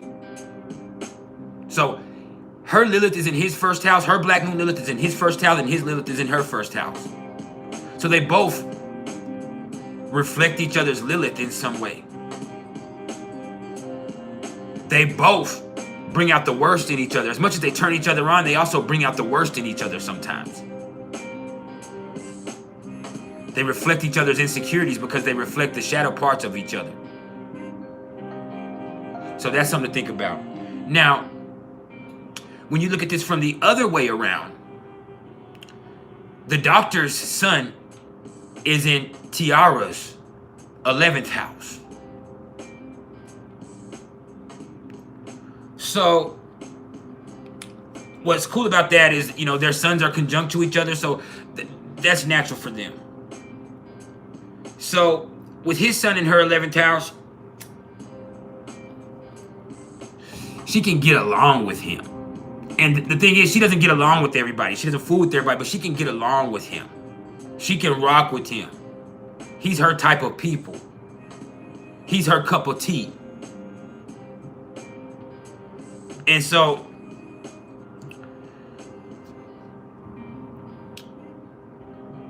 that really helped. And also, I see that his Saturn is in her 2nd house, but his sun is in her 11th house. So there are certain things within this relationship that can affect her self-esteem, but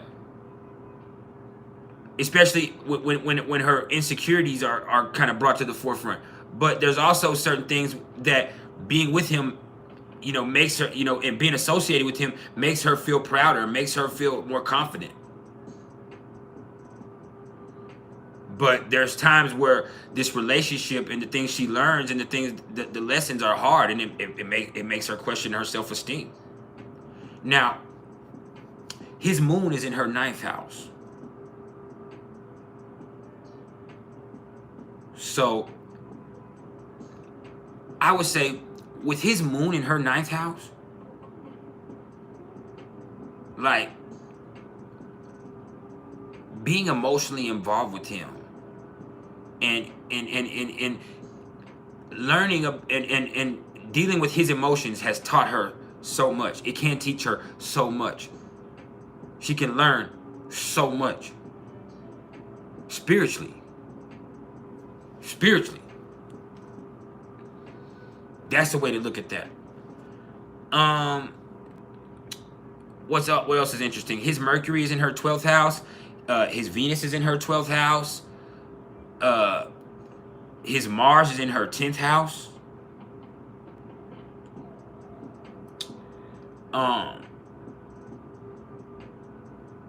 Man, and we're gonna look at some of this in a second, more in depth. His Jupiter is in her 3rd house. So once again, there's this being a learning relationship. Whatever happens with this relationship between them, this is a learning experience. This is something where they're both going to learn a lot from this. His Saturn is in her 2nd house. We kind of already touched about that. His Uranus is in her 3rd house. And so he's outside of the norm for her, but that feels amazing. it's different. You know, who is this white boy? Who is this white boy is what you got to ask yourself with this. And then Neptune is in her third house also. His Neptune is in her third house. And so, you know, that's an intuitive understanding that they do have with each other. But it also is like there can be some lying or some deception going on between them. And specifically him not being, you know, all completely forthcoming or honest all of the time, or him dancing around the truth in certain instances. Now, his Pluto is in her first house.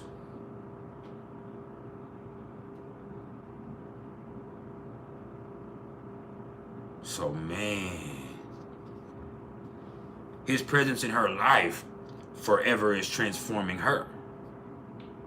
It's intense. It can even be destructive sometimes. It can be incredibly healthy and healing, but it can also be very destructive depending on the nature and course of that relationship at that point in time.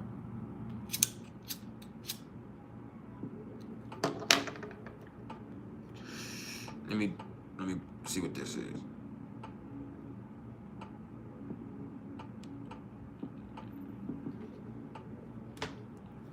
She said, you date white boy, you end up married for sure. I believe it. Now, what else do we have here? Chiron is in her 9th house. His Chiron being in her 9th house, that's beautiful right there. Once again, that's learning. That's a spiritual connection. Them talking, them communicating. Like, through all of that there. Through them opening up lines of communication with each other, they can really heal a lot of wounds. His North Node is also in her 9th house. So she's, you know, he's destined to learn things from her. From this foreign experience of being with her. And then his Lilith is in her 1st house. Like I said, so both of them, they turn each other on, but they can at times bring out the worst in each other. They're both reflective of the other one's shadow traits. And so there's the ways to look at that. Now, there's several ways I could go back through that, but that's a quick rundown of the house placements. Because it's time to get into the actual synastry.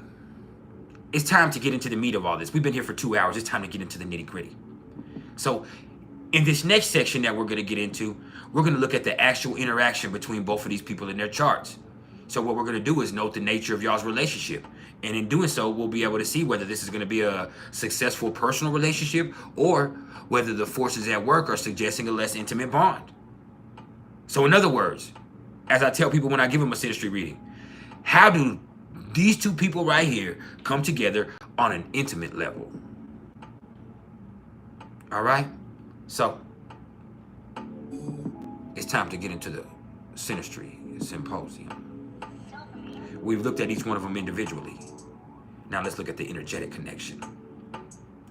Now, the first thing that we're going to see here as we come into the synastry is Derek's moon is trying to Tiara's ascendant. And right off the rip, I'm going to tell you, it's going to be significant in relationship astrology when that moon and ascendant are making the connection right here. All right? Like this is something that's very personal between them right here. They feel strongly drawn towards each other. And they really enjoy what most people want, which is a loving and satisfying bond between each other. And this relationship really is going to satisfy Derek's emotional needs. And he's going to feel really comforted by relating with Tiara. And he's always going to gain new insights about himself. And he's going to learn a lot about relationships through this association with her. And in turn, she's really attracted to his willingness to be vulnerable and loving. And she really feels supported in this relationship for the most part. And so when you look at this right here, while this would most likely suggest like an intimate love type relationship, it also would augur really well for friendships or family relationships or work associations. And then let me turn this down a little bit.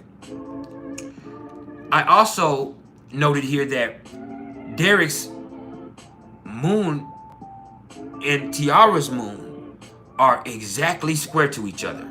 I mean, we're talking about 0-degree orb here. They are exactly square to each other, and that's hard right here. This is going to be a difficult combination when you see that moon square to that moon, whether it be a friendship or a love relationship. But it's not unusual to see two people that are in love have their moons being square to each other. But the problem is there's emotional tensions that can easily kind of come to the surface through misunderstandings. And in the long term, all of that unresolved tension can lead to breakdowns in the relationship. So for these people right here, when their moons are square to each other, it's just important that they resolve any emotional problems rather than ever leave it in the hope that everything is just going to turn out in the end. You can't just let it just sit there. You know, they have to actively be dealing with their shit. And the thing is, even with Pisces and Gemini, the problem is not a lack of care or a lack of love. In fact, like, I know for a fact that these two people right here are very much in love with each other. But that love that they have is one of the main reasons why they often end up feeling really baffled as to why they can't seem to feel secure within this loving relationship that they have. And the problem is, both of them seek comfort and emotional satisfaction in completely different ways, with their moons being square to each other. And that's where the problems come up. And, you know, it could be like, one of them might like action in times of stress, while the other one likes to withdraw and just ponder on the best path forward. Or possibly one person wants to seek comfort in the arms of the other person, while the other person would rather just need some alone time and chill the fuck out. One person needs to talk about it, or one person needs to get out and deal with friends. The other person needs solitude. Whatever it is, whatever the manner in which they seek comfort right there, it's likely to differ from the other person. But there is a positive side to this right here, all right? And the thing is, this square between the moons can actually enable both of these people to get a better understanding of each other. Particularly if they can maintain a compassionate and understanding approach to the problems that they have or the differences that they see. You know, but I would also say that some people really like this type of shit. Like, some people, when their moons are square to their moons and it's like they're bickering or they can't get it adds a little spice to the relationship. They like that type of shit. I'm not saying these people do, but some people, like, they like that shit. They don't want somebody that they're always that's too comfortable with them.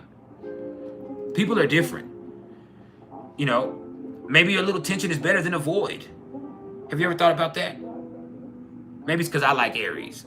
Maybe it's because I got Aries in my 7th house. I look at things like that. But, you know, either way, if both of these people right here are committed through, you know, working about their emotional problems, then this right here would never stop anybody from having a satisfying, rewarding relationship. It's just they take care of their emotional needs in different ways, fundamentally. And that can create some issues.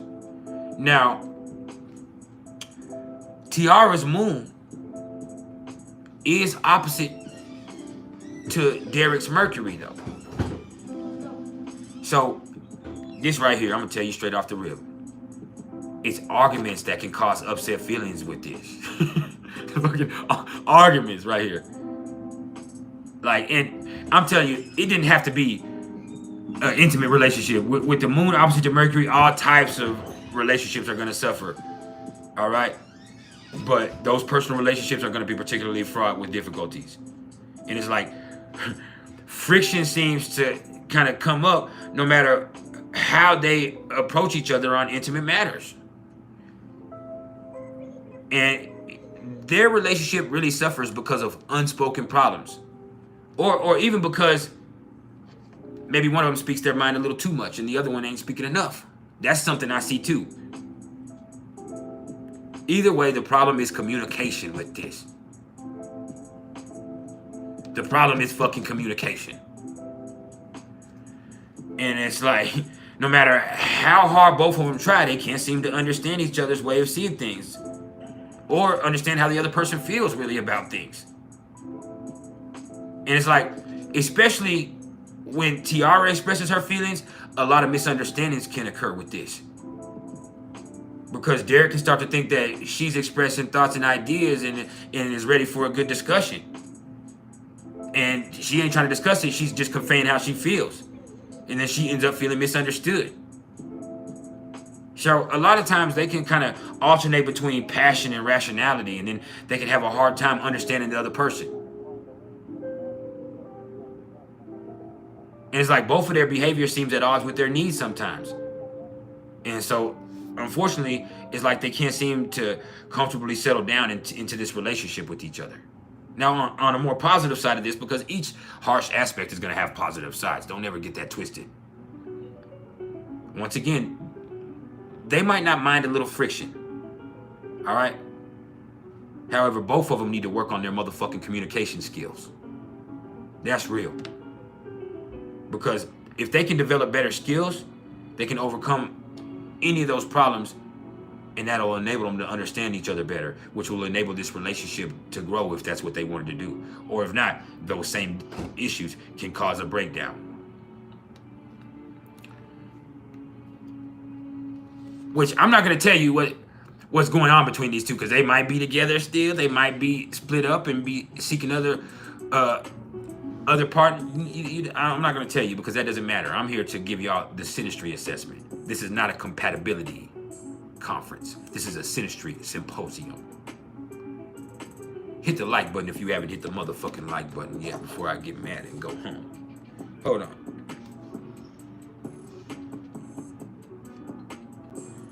Now,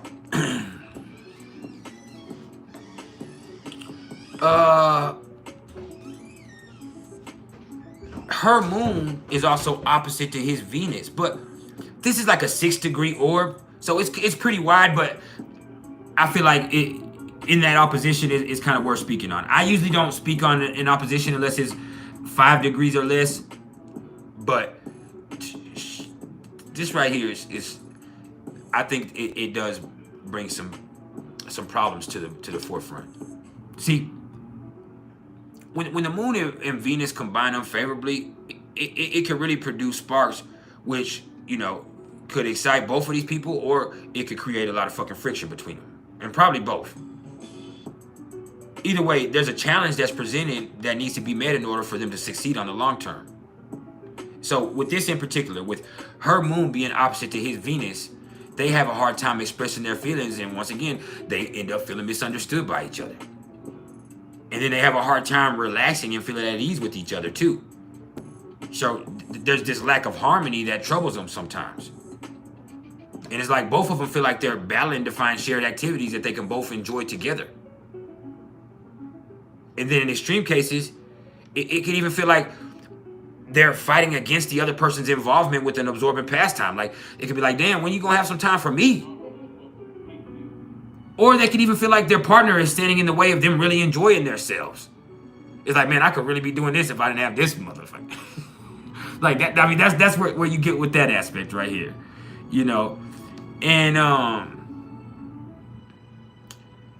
it's like, no matter how much they want to enjoy themselves, their partner seems to be standing in opposition of that. Or it seems like their partner seems to be determined to do their own thing. So this could be a real problem. Like, depending on other stuff going on here, this could be a big time problem right here. And it also could mean that they have a hard time deciding on how to save and spend their money when they do decide to come together. And so Tiara is a lot more likely to feel some insecurity in this relationship.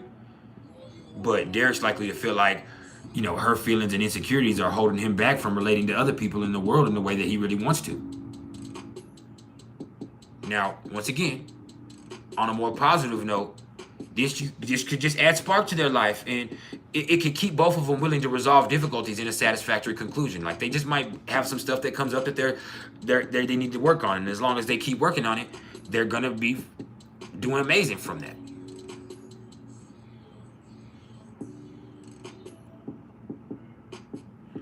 And then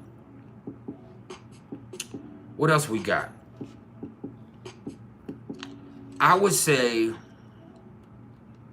the next thing I see is his son, their sons being conjunct to each other. I almost said his son conjunct to her son, but their sons are conjunct to each other within 2 degrees.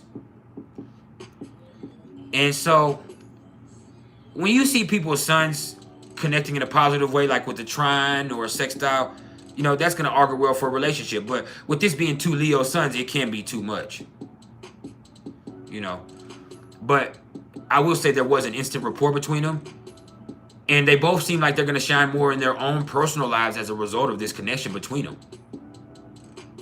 And they can even enjoy each other's company, and they can both, show out together. And they feel like the other person is really giving something special to their life. And, with this being Leo, it's like the other person is adding a little sunshine, per se, to their lives. And, they probably experienced an instant attraction when they first met. And they probably, beyond that attraction, ended up warming up to each other's personalities. And really it's because they do have a lot in common in certain ways. And they kind of tend to view the world in a similar Leo fashion. And they might even share a common purpose, and, they can work and play well together. And it's just easy for them two to cooperate, and they can easily create harmony in shared enterprises and activities. And, to be honest, sun conjunct to sun, they're likely to experience a lot of luck and good fortune in anything that they choose to do together, especially anything that they create together. And they also would be really fertile together. Like, they would be really fertile together. But there could also be a tendency for a certain friendly rivalry between them with that Leo mix. But that usually brings the best out in both of them. So all in all, I would say this is really positive. Not all signs are gonna, like 2 Capricorn suns might go, man, God, dog, y'all might work hard, but one of y'all are gonna have the time to really enjoy life. But 2 Leo suns, like that would be pretty cool in its own way. But it might get played out. Now, their Mercuries are also conjunct to each other. But this is a wide orb once again, but it's a conjunction, so we'll count it. It's 7 degrees, and I usually don't like to do anything under 6 or 7, so we're going to leave it 7, but, this is worth speaking on once again. So, with Mercury conjunct Mercury, the first thing you understand, or the first thing to understand when you're dealing with Mercury, is communication is always going to play a central role in the success of any relationship, whether it be a love relationship or a basic friendship or a work association. So when you see Mercury conjunct to Mercury, this is just a meeting of true minds.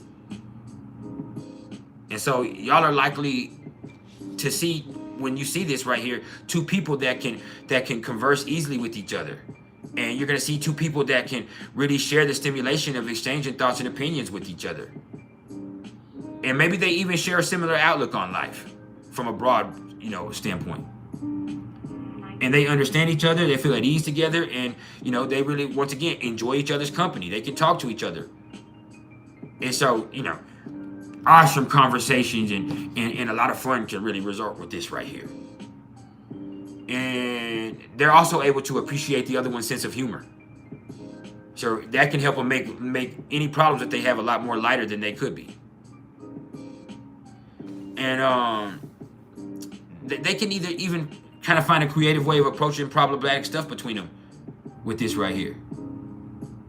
So in other words, this is harmonious, and it's going to augur well for their communication within this relationship, which augurs well for the relationship as a whole. And it also can mean that they could have a better form of communicating than talking sometimes that they prefer, like texting, or, if it was back in the day, people that were writing notes, or, just people that it doesn't have to always be talking, like they communicate in other ways. But whatever the form of communication, it's just important that they keep in touch with each other with this right here. And, with that communication channel open, that helps out in so many ways, that transports out into all different areas of life here. Now,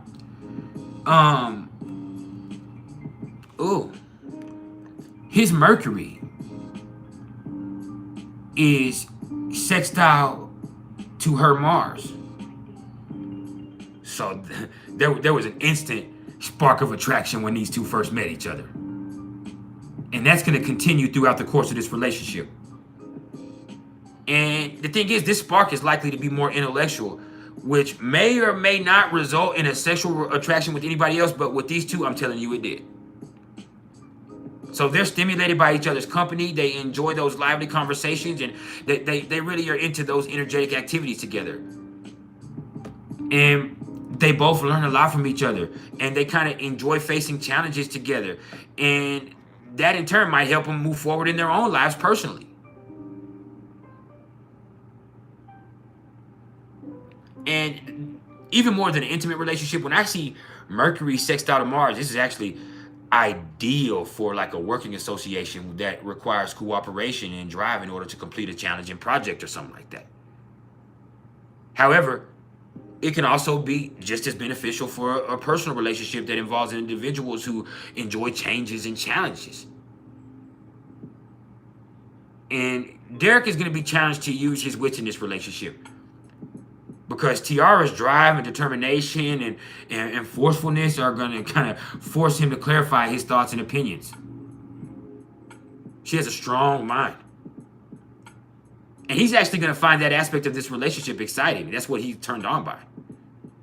And in turn, she's going to really enjoy his intellectual input, which kind of helps her achieve her own personal goals.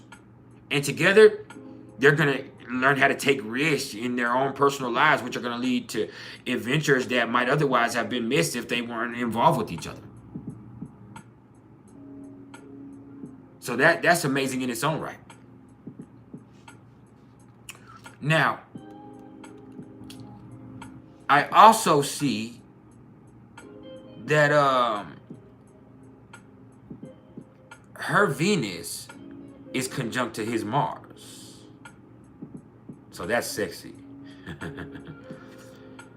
Oh, this is ideal for an intimate relationship because it creates such a fucking strong sexual attraction and compatibility from a sexual standpoint.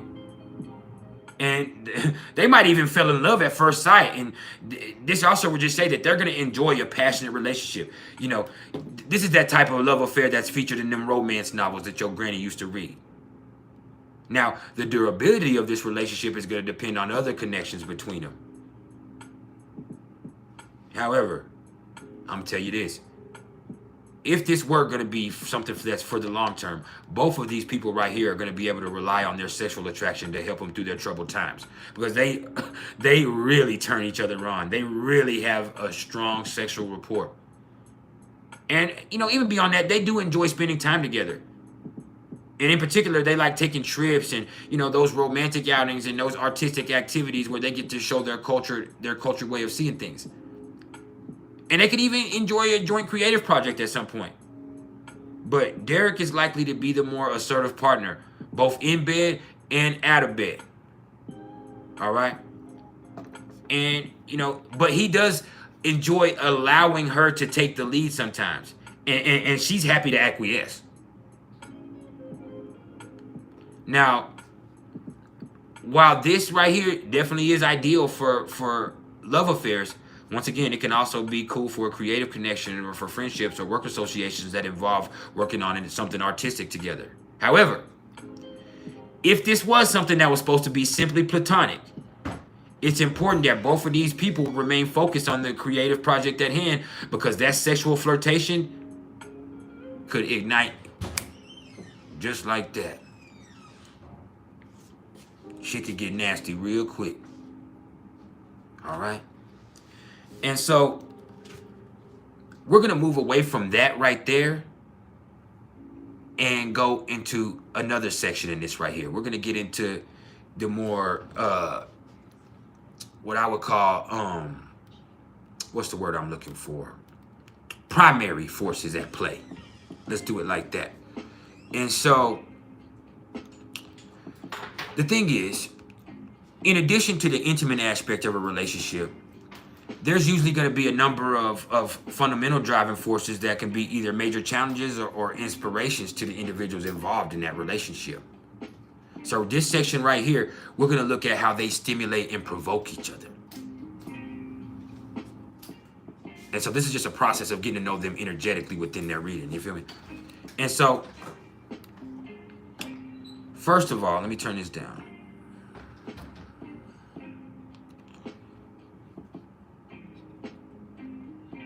her moon is trying to hit Saturn. So, first of all, understand, a connection between Saturn and the moon is always going to be important, because Saturn is going to be the planet of commitment and stability. All right? Not stability, but stability.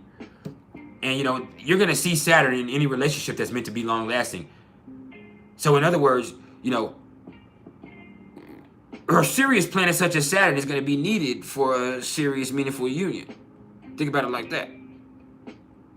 So, with this right here, they're going to be satisfied with this relationship, and they're going to be willing to persist through troubled times, and they're going to realize that the reward is always going to be great if they can just hold on.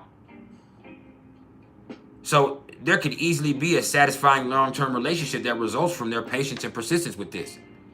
And together, they're going to be somewhat reserved, and they might even withdraw a little bit from normal society together. And they might just rather enjoy the benefits of themselves, just when it's just them two. And they're really aware that this relationship, no matter what happens with it, is going to be one of the most important building blocks in their lives going forward. See, there's a maturity in this relationship right here with Saturn and the moon being involved. And, you know, this could also mean that they've formed this relationship later on in life, or when they're grown and mature.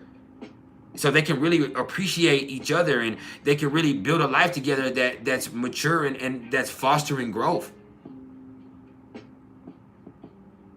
And Tiara really feels like Derek can offer her security and maturity, and that can help enable her to mature in her own emotional and home life. And he's going to grow in self-esteem through this relationship. And he really believes that she respects his integrity. So on the whole, this is very positive. That's a big thing right here. And then her moon is also trying to his Pluto, because his Pluto and his Saturn are conjunct to each other. But this is getting wide right here. This is a 5-degree orb. So this is one of those that is a little wide for a trine. But because of the conjunction, that pulls it into the energetic connection. So, hey, with moon trine to Pluto, with Tiara's moon trine to Derek's Pluto, this is an intense and powerful relationship. They feel a very strong attraction to each other. You know, one that seems to constantly draw them together no matter what happens, even if they try to leave each other. And that sexual attraction is especially powerful. They have deep feelings for each other that need to be nurtured in a loving manner in order for this relationship to be long-lasting. If not, they can end up resenting each other forever. See, this relationship right here could actually be a positive or a negative experience depending on how they handle those intense feelings that they have. See, some individuals thrive on intensity, while other people might feel threatened and powerless by it. So, I would say Tiara is likely to feel like Derek has transformed her life in some way. And it is really possible that Derek has changed the way that she feels about the world. And it just makes her more conscious of the things that have been bubbling under the surface for a long time with her. See, life will never be the same for Tiara once she encounters Derek. That's the truth. And Tiara is liable to exhibit some explosive behavior in this relationship. But once she gets past that, she can see the true heart of Derek, and she can help nurture Derek's goodness in ways that he's not ever previously encountered in his life. And he really appreciates the emotional support that she offers him. And man, this is very passionate, but like I said, it can be too much. It could easily develop into something that's too much. Now, his moon is conjunct to her Chiron. So they have a gentle and loving relationship, and this is going to play a significant role in their lives. And they have an intuitive understanding of each other's needs. And they have an empathy that sometimes seems to go beyond the bounds of human understanding. And to be honest, Derek really feels like destiny has played a role in attracting Tiara into his life. And he might not be able to communicate that with her easily because communication isn't easy for him. But that's the truth.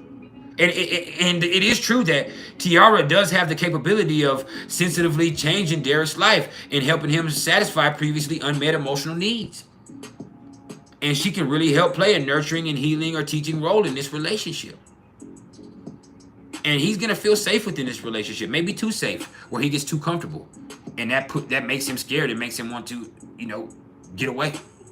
And in turn, I could also say that he's gonna provide her with opportunities to discover new talents with this, particularly in the field of teaching, or orthodox or unconventional medicine, or healing practices.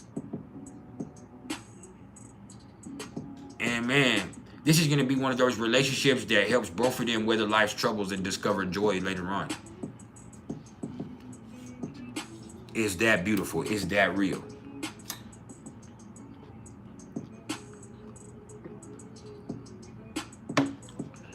Yeah. Now, let's look at a few challenges real quick, because Tiara's moon is square to his Jupiter. So, I mean, moon and Jupiter, this is still Jupiter. So, although there can be some difficulties with this right here, on the whole, this is still positive. So, they really enjoy each other's company, and they feel a certain zest for life when they're together. And they do share a need for fun-filled adventures, and they do have the capability of achieving their goals within this.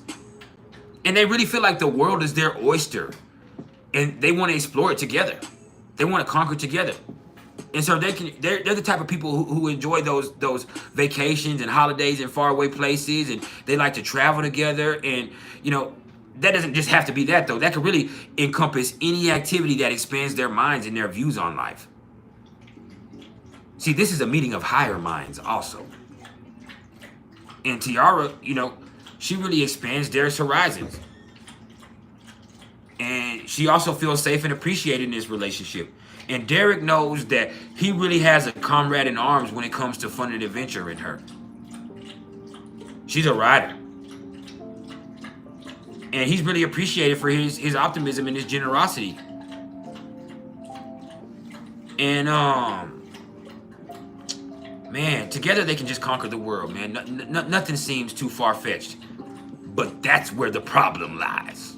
You thought you was gonna get away? No. See, it's possible that neither Tiara nor Derek know when enough is enough. See, there's this saying that you can have too much of a good thing. Now, I ain't never seen it, but there is a saying that says it. And see, that's one of the underlying problems with this right here when you look at it from an astrological standpoint. See, they need to make sure that they don't become too grandiose in their dreams with this. Overinflated ideas or expectations of each other, or even of their capabilities together, is not going to be helpful. And it can lead both of them into some troubled waters. And another problem is if they don't share the same values, which is going to be hard for them to do, but since they come from two such different places, then that can cause problems. Because morals and beliefs are going to play an important role in this relationship. So that's one of the things that there might be some stuff that, he's willing to do that she doesn't like. And there's certain stuff that, he does that she's not cool with. And that brings you back to cultural perspective. You can even look at it racially, even if they didn't come from two different places. Like, there's certain stuff that black folks trip about that certain Caucasian cultures don't see as a big deal, and there's certain stuff that black folk stuff that there's certain Caucasian cultures would think that's being too much. That's the truth. And so you have to look at that from a universal perspective and be able to work past that, which is certainly possible to happen, but it is a problem that is presented. Now, Derek's moon is also opposite to Tiara's Uranus. So that saying expect the unexpected could also be applied to this right here. All right. See, there's this element of excitement and adventure when they get together with them, but there's also an element of insecurity. See, both of these people right here really enjoy the thrill of being in the other person's company, and they really enjoy exploring new territories together that the other one hasn't ever tried before. But see, there's a lot of relationships that start with the thrill and the ardor of romance, only to end up fading later on. And that's the problem to be faced with this right here. unless they can develop connections that are more permanent. And Saturn can help with this regard, but man, like, this is something that really sticks out with this. You know, see, they are in danger of a growing discontent between them. See, there's a lack of stability that feeds both of their insecurities. See, Tiara is going to become more needy, and Derek's going to become more distant and emotionally withdrawn, or vice versa. And the problem is, she feels like she can't rely on him. And so what was once an adventure no longer seems so fucking exciting. And as a result, Tiara's impulsive nature can actually end up being a source of discomfort for Derek sometimes. And sometimes this relationship can feel stifled by both of these people's emotional needs. And so there's some stuff that can cause both of these people to rebel. But I feel like Tiara doesn't think Derek wants to commit to her, so she's not willing to even consider commitment with him. And it's just because she doesn't think he's going to commit to her. It's like, I'm not going to go there. He's not even thinking about that. That's not something he's even considering. He already told me this. And then for her, it makes her fall back even more. And it creates a stubborn atmosphere with certain tensions. Now, her moon is also square to his Chiron. So there is some compassion that's going to be needed if this relationship is to overcome the difficulties that they have. But ultimately, either way you look at it, this is a healing bond. One that's going to present both of these people with opportunities to heal past emotional wounds and head in new directions in their life. However, I'm going to let you know, initially, they're going to have to overcome old hurts that stand in the way of honest communications between them. See, unwittingly, Derek's likely to spark Tiara's painful memories. And that could be by saying the wrong thing at the wrong time, or not saying anything at all, or by action or inaction. And see, Tiara's memories might have been forgotten, and they only surface in fragments. So Tiara might have a hard time connecting current day events with past associations, but they're there. And either way, the force of Tiara's reactions is going to surprise both of them. So the onus is going to be on Tiara to find a new way to understand her emotional reactions and to heal the past, and then to move on with life with renewed self-confidence and understanding. But Derek is going to have to be more aware of the effects of his behavior on other people too. That's big.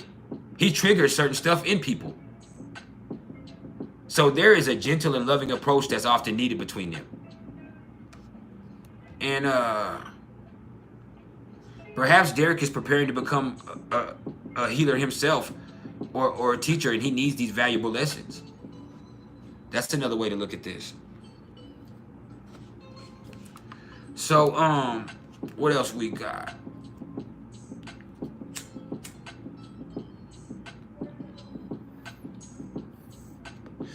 When I tell you there's a lot to synastry, man, there's a lot to synastry, man. This is not simple.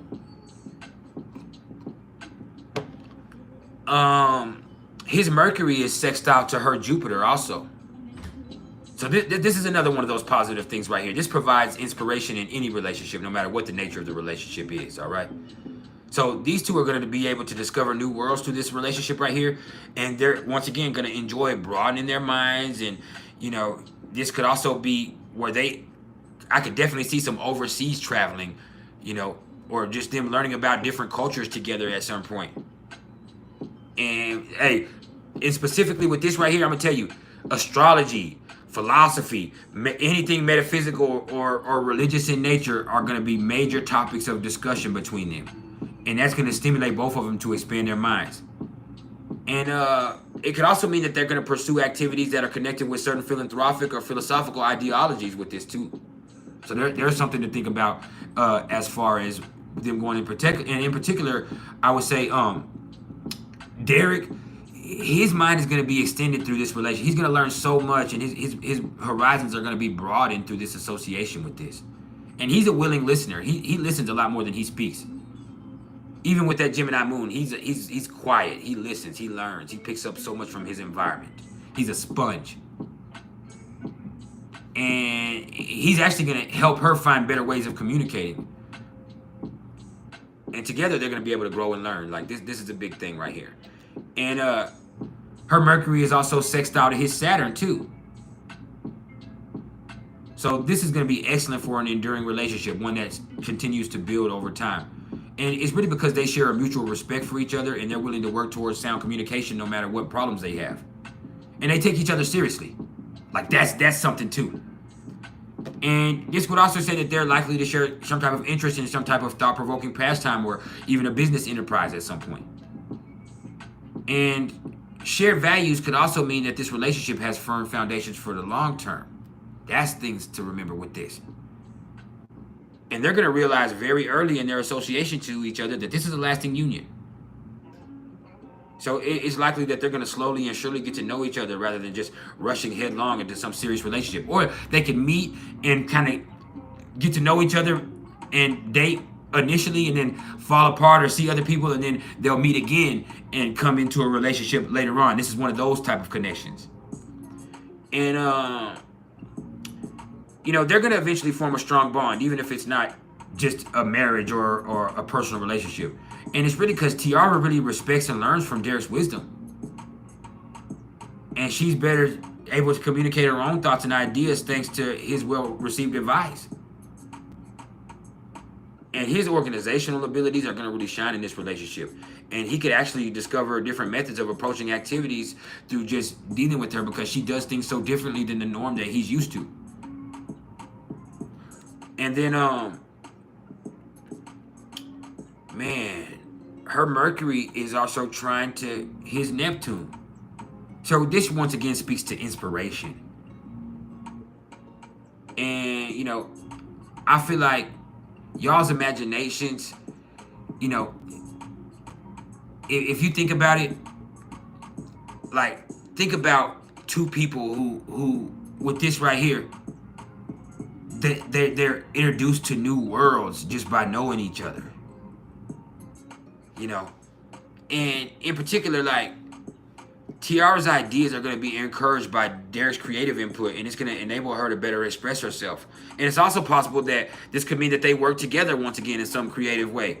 But communication is going to have an easy flow, and it's going to be more intuitive than concrete between them. And they're going to establish, you know, this empathetic bond, which enables them both to exchange their thoughts and feelings with ease with each other. Now, with them being involved in this romantic liaison right here, you know, they're likely to feel very much in love and view their union through rose-colored glasses too, though. Like, the love clouds their judgment. But, you know, this means that they're probably on a spiritual path together in the slightest sense. Now, her Mercury is also exactly sextile to his Pluto. So, once again, this is intensity.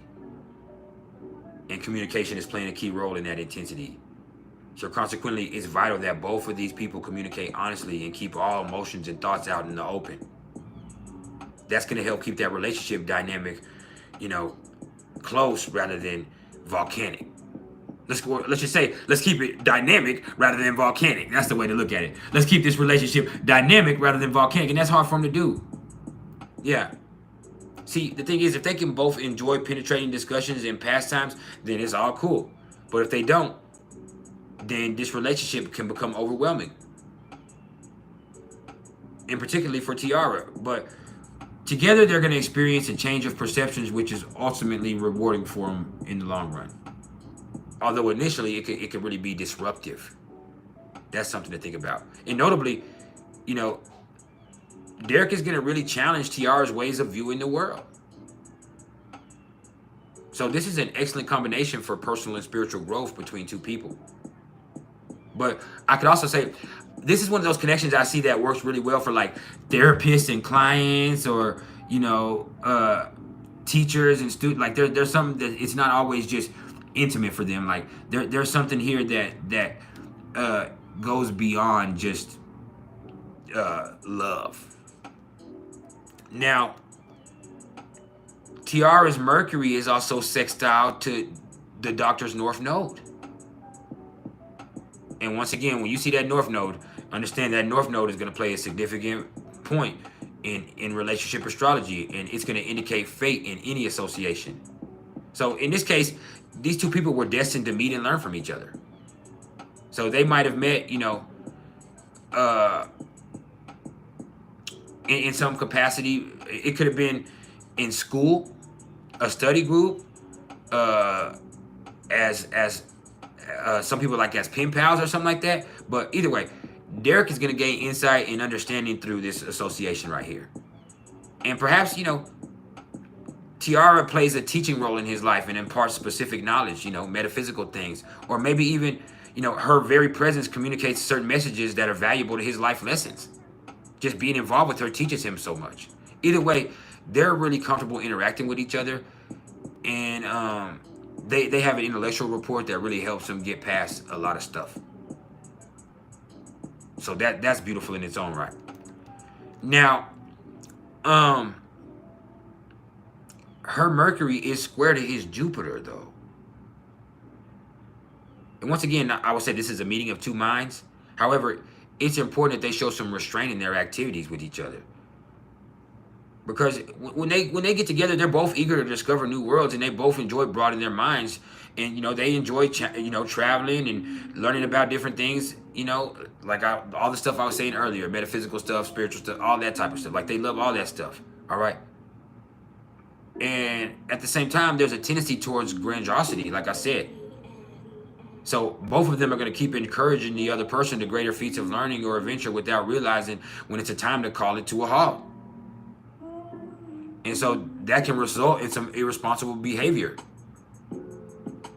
And they just need to be wary of becoming too gullible in their efforts to follow their own personal philosophical beliefs. And the other person can bring them back. Like, man, you don't listen to that motherfucker. Like, there's somebody like, don't listen to that bullshit. And that's something that's both needed. But it's just important that both of these people learn to temper, you know, what they entertain. That's big. And then, there's a lot here. I forgot I put all this together. His Mercury is square to her Uranus. So this means there's a lively and unpredictable energy within this relationship. So once again, they enjoy that their minds come together, and they really enjoy the sense of freedom that they experience in each other's company. So at first, they're going to enjoy the tension that crackles between them. But soon that tension is going to become irritating at some point. And the problem is there's no peace to be experienced in this relationship. There's no peace. The constant tension of two people having different ideas is going to be a big time challenge in this. So what seems like a meeting of two minds soon is going to end up becoming a clashing of two minds. So another obstacle to this bond right here is going to be the lack of commitment. Because as this relationship develops, both of these people right here are going to realize that it's hard for them to predict the outcome of this relationship. And in particular, Tiara is going to experience a lot of discomfort because of Derek's unreliability. And even if he's usually a reliable person, he's going to seem like he's unable to be constant in his associations with her. And, you know, this is hard to overcome in their relationship, man, but it's not impossible. It's not impossible. They just have to find a balance. And then her Mercury is also square to his Chiron. So they have a hard time communicating in a manner that's rewarding. And instead, they kind of seem like they're hurting the other person's feelings through saying the wrong thing. And in particular, he seems like he's upsetting her a lot of the time, or he seems to upset her a lot of the time. And the problem is, old hurtful memories start to surface with this once again. And the thing is, they have subconsciously attracted each other in order to learn valuable life lessons. But that journey is not going to be easy or smooth in any way, form, or fashion. And Tiara is particularly sensitive to the things that Derek says. And she has a hard time listening to anything that he says with emotional calm. And he might even see her accuse him of being insensitive or uncaring. However, he feels wrongly accused because he's not like that. So he's going to genuinely struggle to find a better way of communicating that he really means. And so I'm going to be real and say that these misunderstandings could easily lead to a breakdown in this relationship. Or it could also finally result in a better understanding of themselves and each other. It's up to them as individuals. Either way, compassion is once again going to have to be a key ingredient for this to be, successful in them overcoming the past hurts and developing loving communication between them. And then her Mars is also conjunct to his Saturn. So commitment is going to be a central theme to this relationship, or the lack thereof. And together they're striving to build something concrete, whether it be a future together or a work project or whatever it is. And together they do have the strength and wisdom to achieve a shared ambition no matter what it is. And this is not one of those passing moments or flighty associations. Both of these people are aiming for a long-term and stable partnership. And I would say that for that reason right here, with Mars conjunct to Saturn, this relationship right here is likely to involve a contract or a license at some point. I'm just saying that. That's what that shows me as an astrologer. It could be a business or a marriage contract. They could have a business contract between them too. But there is a strong sense of destiny linked to this relationship. And Tiara is going to contribute the drive and initiative, and Derek is going to possess the stability and the practical aptitude. And she wants to move forward, and she wants to inspire him to overcome obstacles that stand in their path. And she's just full of enthusiasm for this relationship, whereas he's going to be more cautious about it. And at times, she's going to seem like she's being too pushy, and she's pushing him forward too much, and he's going to restrain. And so he's actually proven that there's a wisdom and a slow but sure path, and she needs to accept that.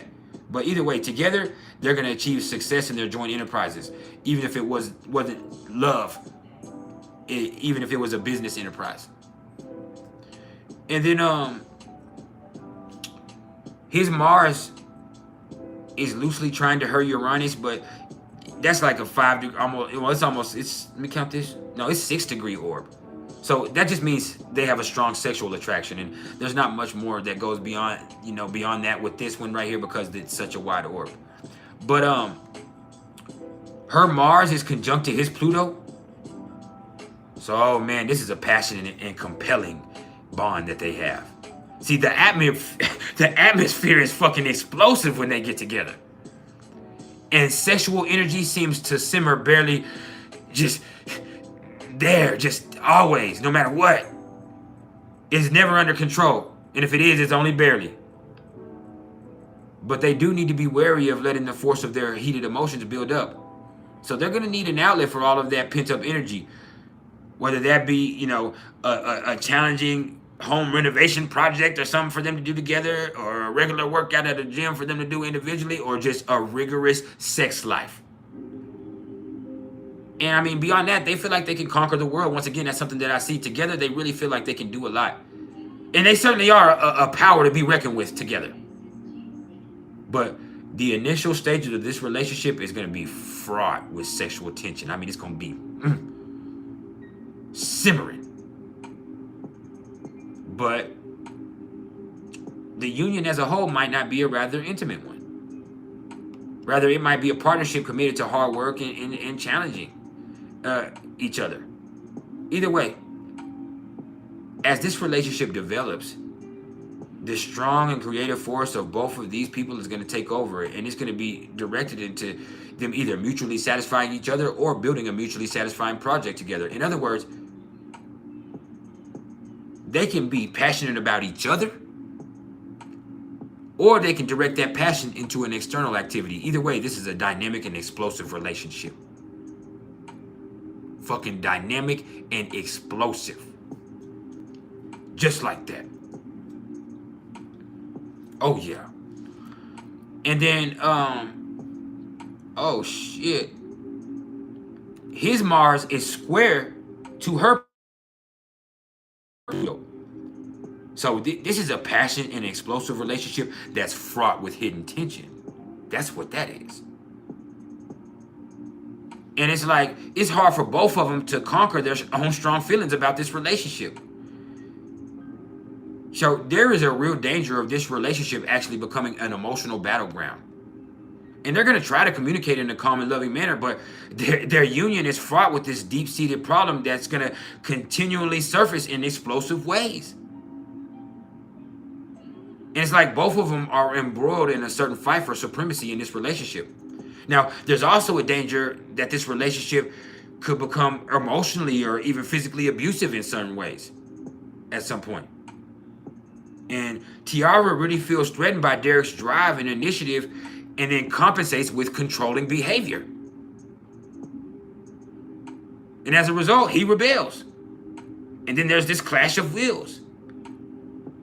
So, I'm going to be honest and say a long-term intimate bond is going to be a difficult goal with this combination right here of Mars and Pluto. However, it's possible for them to try to direct that passion that they feel towards each other into a positive pursuit too, like I said a second ago.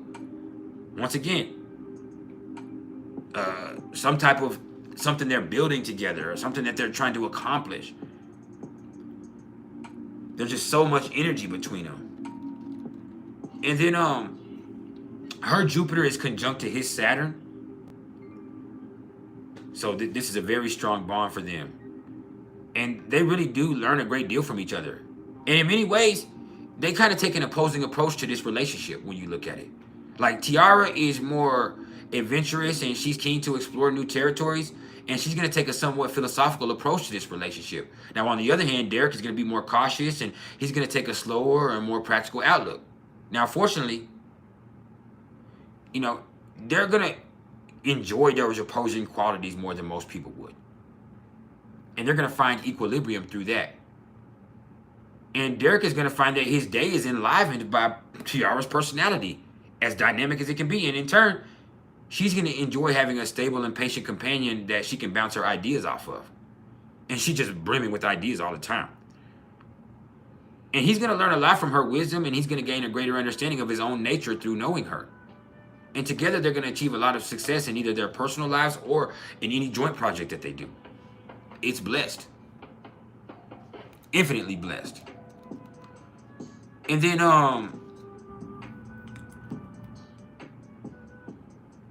his Jupiter is also exactly conjunct to her Uranus too, right here. And I almost missed that. So spiritual and philosophic interests are going to be at the center of this relationship, like plain and simple. And they're going to enjoy, once again, what I would call a meeting of two minds. And they're excited by each other's innovative ideas. And once again, they could even create something amazingly innovative together. But their relationship is going to follow an erratic course. But, you know, they're both kind of happy with the stimulation and excitement. They might act like they're not, but they are. So they're going to enjoy a non-orthodox association, and they're going to spurn a more traditional one that some people might choose. And there's always going to be a wide spectrum of conversations that include philosophy and science and religion and metaphysics and astrology and technology and world cultures and environmental science and world politics, just to name a few of them. Like, they're going to be into all of that together and stuff that they normally wouldn't talk about with anybody else. And they're going to spend a lot of time learning from each other. And Derek, once again, in particular, is going to experience a broadening of his intellectual concepts through his association with her. He's going to learn so much that he didn't even pay attention to before, even if he's a doctor. And he really delights in the challenges that this ever-changing relationship provides. And Tiara's going to be excited by Derek's keen interest in her ideas. Like, she really feels like he listens to her, which a lot of men don't do. And she's going to appreciate their freedom of expression in the exchange of ideas that they have. This is an intellectual connection with this right here. And, you know, they can be friends because of this also. Now, her Jupiter is also conjunct to Derek's Pluto. So they're going to be rejuvenated through this relationship. And life is going to take on a new glow from the very first moment that they met. And each other, they have found their fucking soulmate. They found somebody who really understands them at a very deep and metaphysical level. So as this relationship develops, both of them are going to be challenged to reach deep within themselves in order to change and grow. And depending on other stuff going on here, which we talked about, you know, they might enjoy that process of change, or they could resist it. I mean, it depends. Either way, they're being dared to view their lives in a different and broader manner through this association. And they're going to encourage each other to grow through cooperation and understanding and through correlations with each other. And together they're going to be able to overcome any obstacle that stands in their way. And even when or if they were to split up, as a result of this relationship, they're going to begin to lead more creative lives. They're going to feel more free in their own expressions. And then, what else we could say with this right here? His Jupiter is sextile to her ascendant. So, hey, man. Once again, they feel strongly drawn to each other. They experience a sense of completeness in the other person's company. And Derek is going to be enthusiastic about this relationship. And he's going to really enjoy the new territories that Tiara presents into his life. And, you know, he really just likes teaching her new experiences, too, about a whole different lifestyle. And he really appreciates the benefits that this relationship has brought into his life. And in turn, she's going to gain a greater sense of well-being through this association with him. And she's going to appreciate his love of adventure and his attitude towards her. And together, they're going to share a mutual respect and affection. And, hey, man, that's beautiful. I mean, I just want to say that's fucking beautiful. Now, his Jupiter is also opposite to her Chiron. Now, it's going to be hard for them to maintain a long-term relationship with this because they have conflicting ethics. With Jupiter opposite to Chiron, it can be hard because of those conflicting ethics. Pardon me. And it's like their past experiences have taught each one of them certain values. And so they're going to find it hard for them to reconcile those differences that come from those values. And that's going to be particularly true when it comes to spiritual or religious values. So the challenge is to respect each other and to learn from those differences. And Tiara's going to be a lot more likely to have a hard time within this because she's a lot more sensitive to the conflicts. Not because her things are the ones that are the problem, is because she's more sensitive to the conflicts between them. Whereas Derek's more likely to take a more philosophical and optimistic approach to any problems that they have. So they could definitely have a beneficial and benevolent and joyful relationship if they're able to close the door on the problems and hurts that they have from previous relationships. All right? And together they can just help heal each other's pain and gain a greater sense of understanding and insights into relating, you know. And with that, even if this relationship isn't the blessing that some people are looking for when they're looking for something long term, it's the blessing of a lesson learned and how to help and treat somebody right for the long term. There's also that. And then her Uranus is conjunct to his ascendant. And so, hey, once again, there's that strong attraction, that initial strong attraction. And Tiara's really enthusiastic about this relationship with him. And she really is going to enjoy exploring new territories with him. And on the whole, this is a really positive combination for both of them. But only if they're going to allow each other a great deal of independence. And in particular, you know, he's going to crave the freedom to explore his own interests. And while this, you know, definitely is a significant thing right here, it might not do really good for a long-term relationship. It has to be unconventional if that is the case. And that is possible. And they both really enjoy fun and excitement. And so having a brief encounter or them having an unconventional relationship that's not so constant is not out of the realm of possibility. Now, the longevity of this liaison is going to depend on everything else going on here, but we've seen Saturn bless it in other ways. So I think this is something that could really, you know, be beneficial in healing for both of these people here. All right. Now, lastly, his Chiron is trying to her ascendant.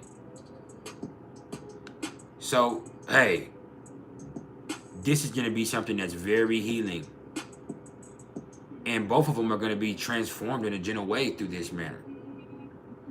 And And in particular, he's going to play a role in really healing her life and stuff that she experienced in past relationships. And, you know, either way, they're going to end up appreciating the contributions that the other person brought into their life at some point. And Derek really is going to show a lot of love and compassion towards Tiara that she's never felt before. And in turn, she's going to be amiable, and she's going to be a considerate friend, and she's going to be down for him forever.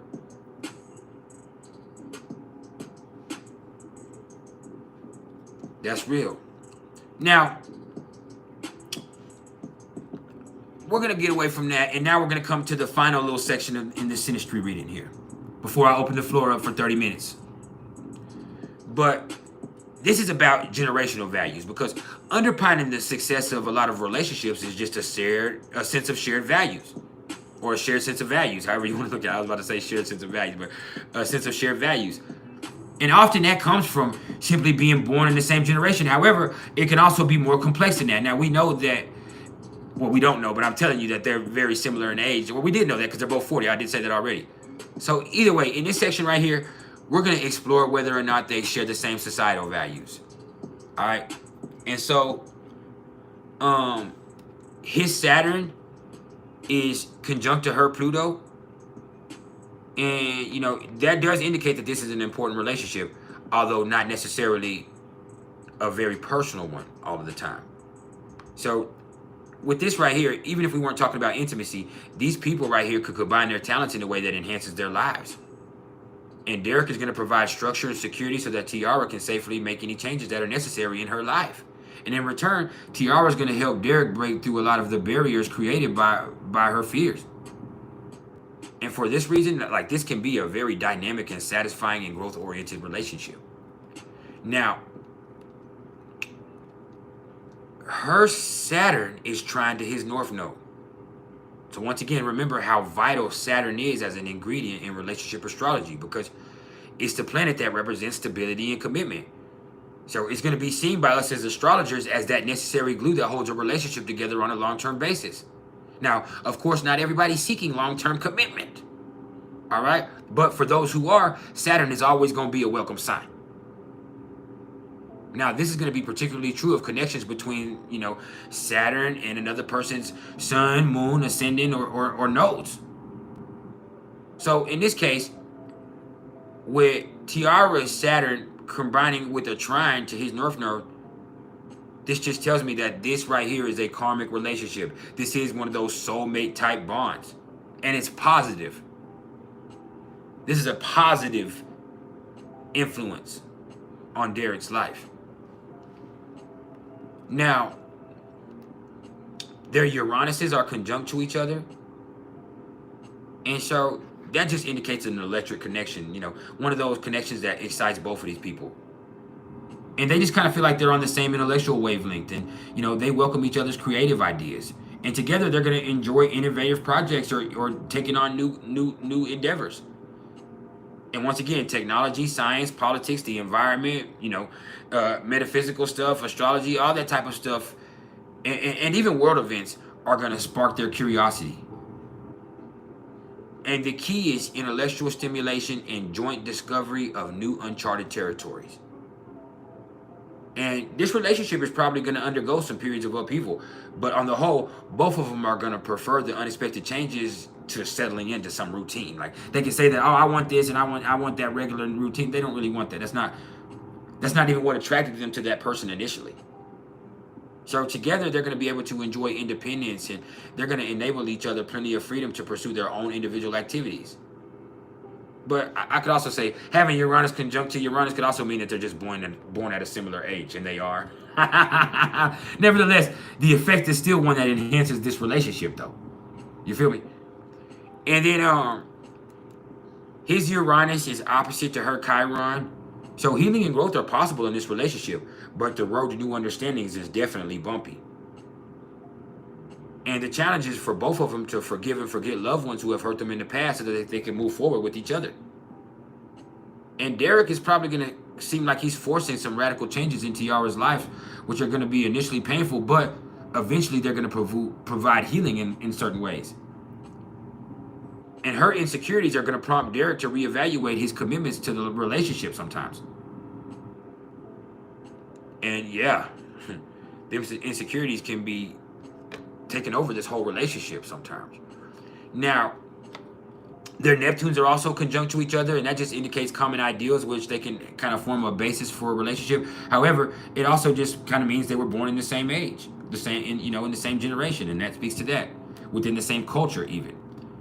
And then, his Neptune is sexed out of her Pluto. So once again, common values. I mean, they're willing to work on things.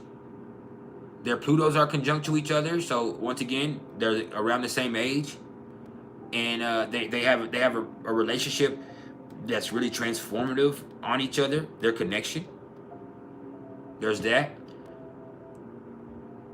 Their Chirons are conjunct also, and this is the last one we're going to do right here. I think we're going to close it out by this. So with their Chirons being conjunct to each other, understand Chiron is going to indicate a shared sense of ethics. And so them having that shared sense of ethics is going to stem probably from them sharing similar stories as far as schooling and them coming up in that. But they did not come from similar cultural backgrounds. Or they could just be born in the same age once again. But or they could both experience a similar painful childhood experience. You can see that with somebody that has Chiron conjunctions in Synastry. But either way, there are some hurtful memories that could have driven them to form their own life principles, which they can then learn about and share with each other with here. And it could also mean that they share a common bond as, students, teachers, patients, healers, which they are. And once again, it just points to them being the same age too. Nevertheless, this Chiron conjunct Chiron brings healing for them. And, it's really because all liaisons could benefit from a sharing of values. So, that brings us to the end of this Synastry reading. I hope y'all got so much from that. There was so much to give. I appreciate everybody that sat through this. I appreciate our sponsors for donating this for us. And the floor is now open for the next 40 minutes for any questions y'all may have. Whether it be about your own Synastry, about Synastry in general, or about the reading that I just gave. So, make sure y'all hit the like button. Make sure y'all hit the super chat, the super sticker, the super thanks, because I put a lot of work into that. Hit that Cash App, that Venmo, or something. But other than that, we here for a little bit. And the floor is now open for the forum.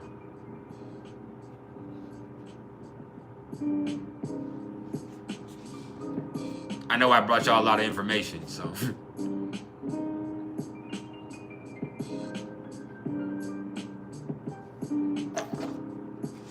Let me light an incense real fast. I'll be right back. Take this goddamn hat off.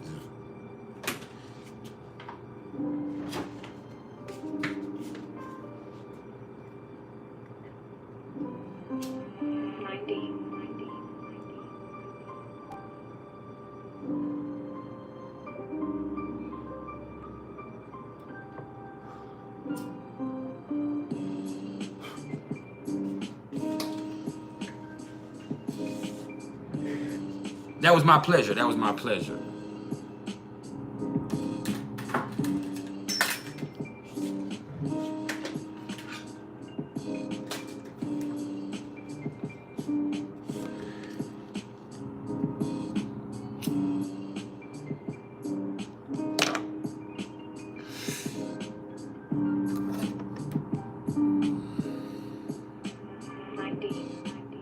It says Sun square Pluto transit. Example, your Pluto, I appreciate the love, Tiny Drill. You said Sun square Pluto transit. Example, did you say NY or my Pluto? Or are you saying your Pluto is transiting the 6th house? Let me close this out right here. Please elaborate for me.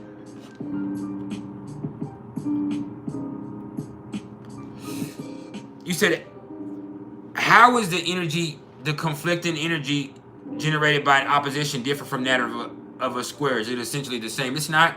See, in opposition, you have to understand, sometimes opposites attract. So in opposition is about finding balance between those two opposite ends of the spectrum with that. Whereas a square is always going to present a conflict. A square is going to be a little bit harder to deal with. It's more tension. If you take a string and it's like this, it's stretched out thin. But when you pull it down, it has to do even more work.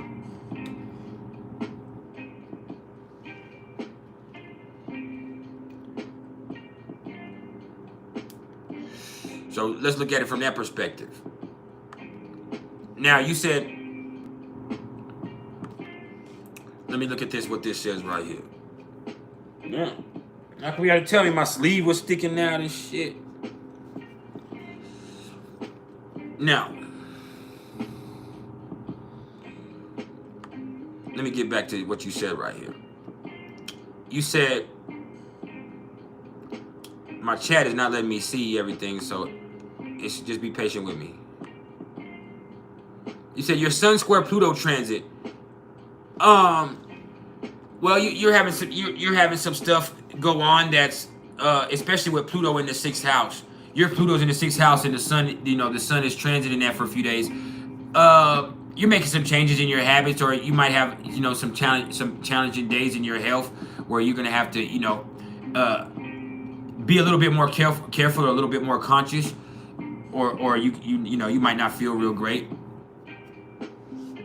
or you might not feel real confident. You might stress yourself out also with Pluto there.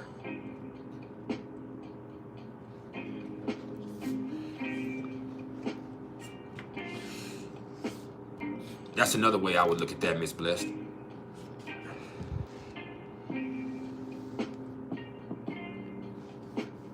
So, with Pluto in your 6th house and the Sun coming into square with that, like,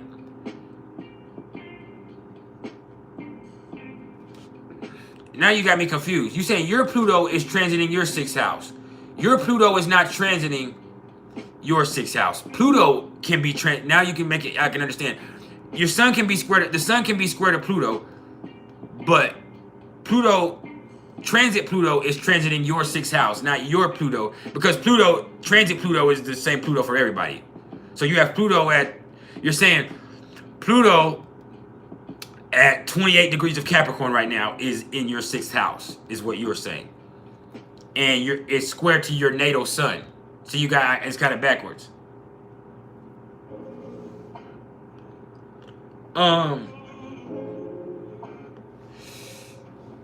Yeah. Stress. But yeah, stress.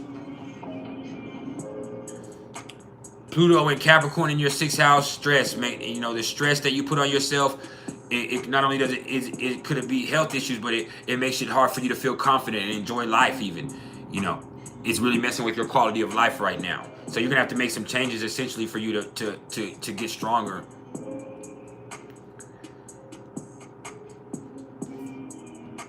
Now, hold on, y'all.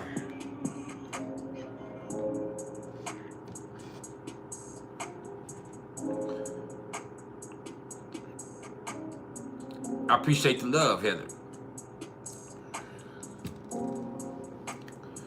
Let me see. I appreciate the super chat, Tiny Drip. You said any synastry aspects that I consider a deal breaker or very difficult to manage. Yes. Yes. Those issues between those major issues between or those harsh aspects between Mars and Pluto, or Mars and Mars, can be really difficult to manage because they can become really volatile. They can point to certain abuses or certain controlling aspects, or just certain situations that are really unhealthy, not just unnecessary, but unhealthy. So yeah, when you see Mars square Pluto, and you know, you see those real intense Mars and Pluto connections, or Mars and Mars connections, or Pluto and Pluto connections. Like when you see energies that where people can actually be a danger to the other person, that's where you have to reassess, you know, things from that. But nothing is a deal breaker. But there are certain things that you need to be aware of.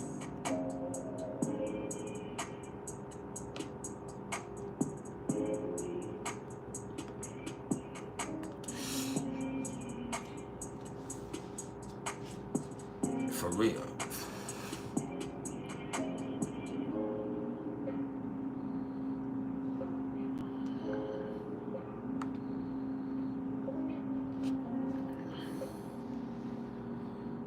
And while I'm here, don't let me forget to extend another invitation for y'all to become members of the Vibe Tribe Tribal Council. That means you can join memberships here on our channel that offer specific perks that are offered to members only, like 15% off all of my readings and services, like the opportunity to be one of our featured members, where once a month we're going to bring one of our members here. We're going to go live and have an interview with one of our members for an hour and have a whole live session where me and one of our members will be here together, split screen, where we will have specific targeted lives about specific subjects and topics, where we will have at least one live session every week just for members only once we get, you know, up over 50 members, where we will have tribal council meetings regularly, where we discuss new content and where we together will brainstorm, and we will try to bring new opportunities and new activities for us to interact with each other. So yeah, y'all make sure y'all go join. It's $4.99 a month.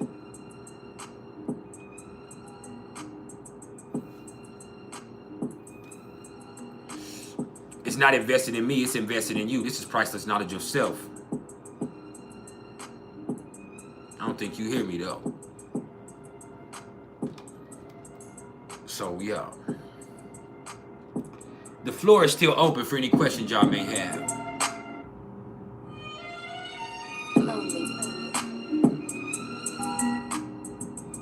If you go to the video, there should be a tab that says join right here. Or if you go under the subject or the title of the video or the description of the video, it says join right here. You should be in this video. You should be able to see it. You can go to the community tab on my main page. You can go to the community tab on my main page on my channel here, or right here on this video. There should be a tab where you can be able to join.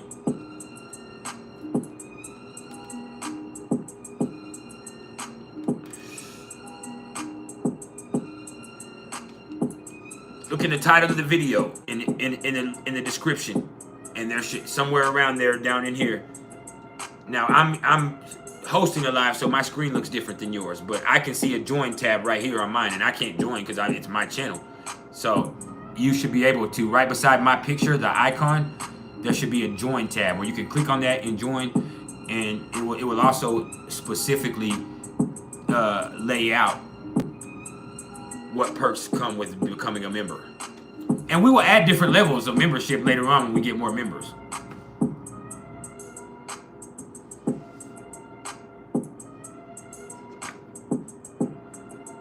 So yeah, that's just a whole nother avenue.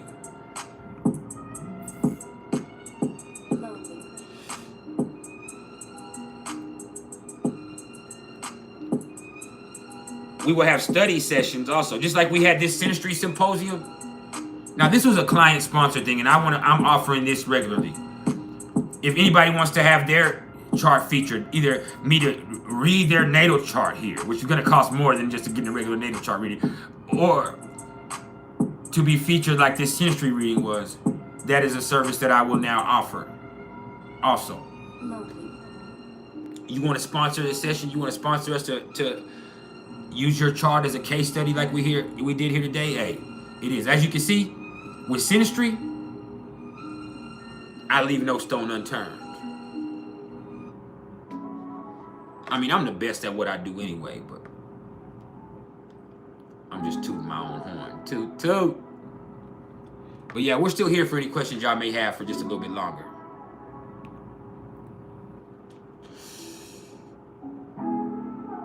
Just 5.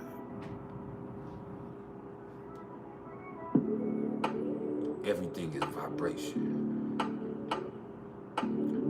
And once again, I want to thank Tiara and Dr. Reformat or Derek for allowing us to use their charts as a case study and for sponsoring this session.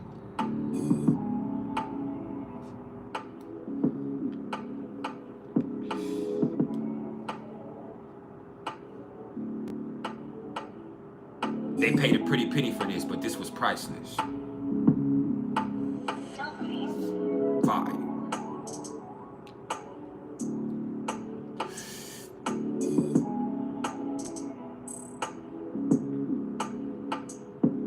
This is all I know.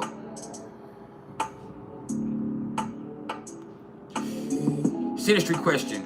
Libra Mars square a Capricorn Sun.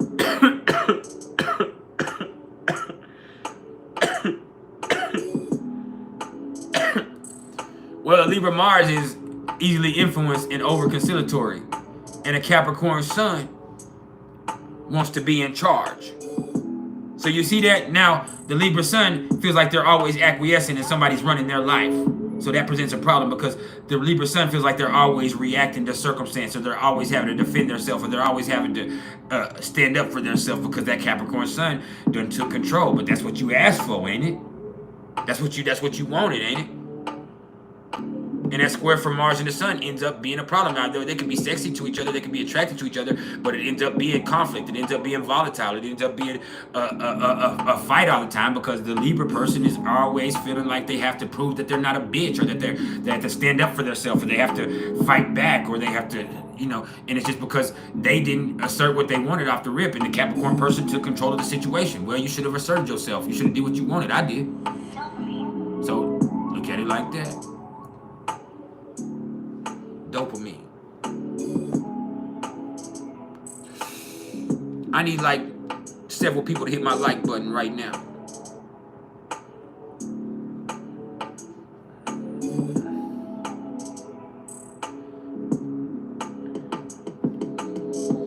I need to know who's going to be our first member.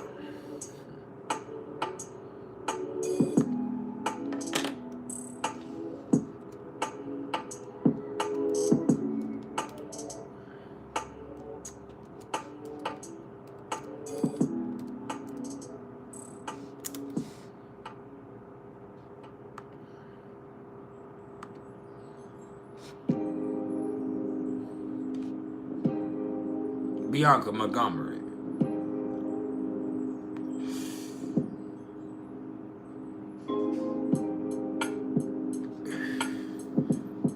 I can see a join button right here. Let me see. Do any of y'all see a join button anywhere? All right. Look where the like and the dislike button are. Look where the super chat, the super thanks button are. Look for those buttons, wherever those buttons are, or at least the buttons for the super thanks or the donate. There should be another tab that you should be able to press those 3 dots, and there should be a join, a button where you can say join, or over here to the left of it, beside my picture under the title of the video, there should be a tab that says join. Not subscribe, join.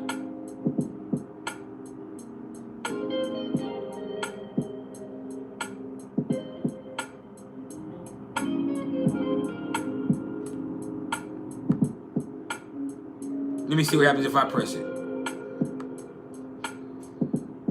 Yeah, I press join. It says join this channel. PKOS Vibe Tribal Council. Join.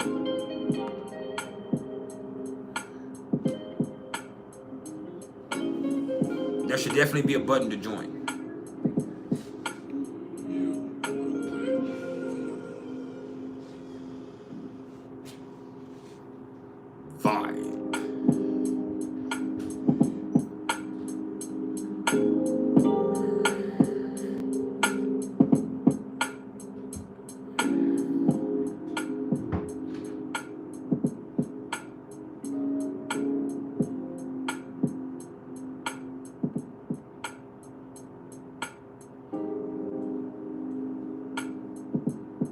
It might be a YouTube error. It might be not be there yet. It's here for mine. I can see it on mine. Let me see if I go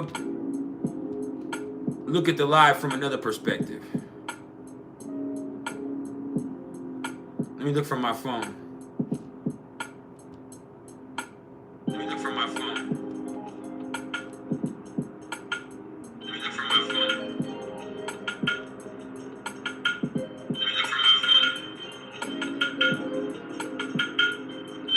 Yeah, I don't see it. I don't see it either.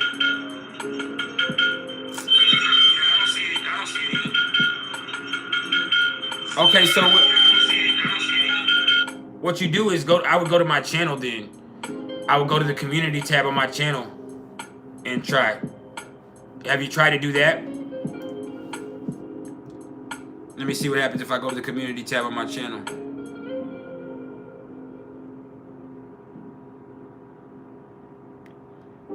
Membership.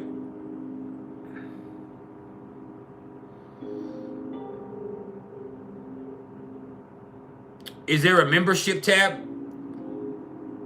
If you go to my channel, is there a membership tab on my channel? When you just, without going into my videos, when you just go to my channel, the homepage of my channel, and it says, you know, home, video, shorts, lives.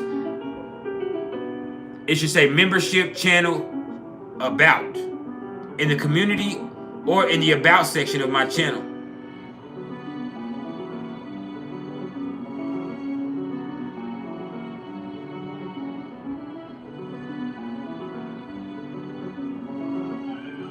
It just might not be there yet because I just set it up right before this live. I can see it on my phone on the membership tab, but it's okay.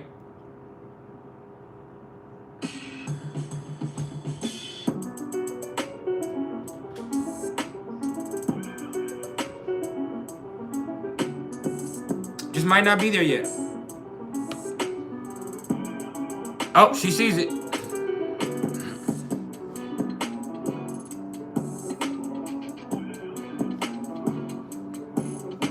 We got one that's locked in that can see it.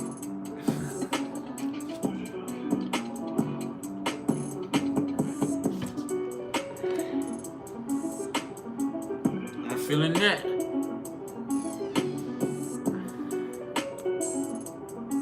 And we got 20 more minutes left, so if anybody has any questions, let's knock them out too while we're here. I have no idea. I just set it up today. Probably both. It's probably a monthly thing.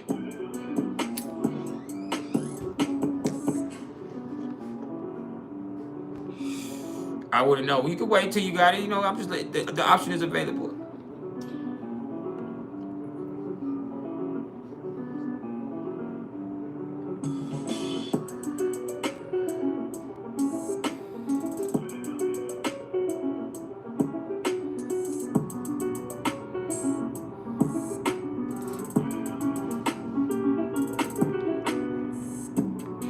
The option is available. I appreciate it, Miss Blessed.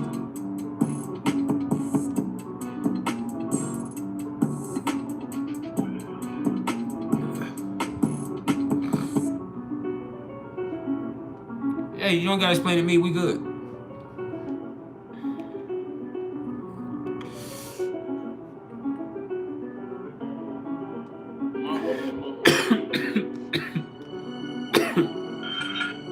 Marriage indicators in synastry. Yeah, Saturn. When you see Saturn making a contact with any of those personal planets in a harmony, I mean, even in a disharmony in certain ways, but Saturn is going to be the concrete that makes something long term. And Saturn brings a contract into the mix, like a marriage license. So I would always, for a marriage specifically, I would look for Saturn. Now, that means a conventional marriage. That doesn't mean you can't have a person can have a long-term relationship that lasts forever. That's not a marriage specifically. But for a marriage particularly, I would look for Saturn.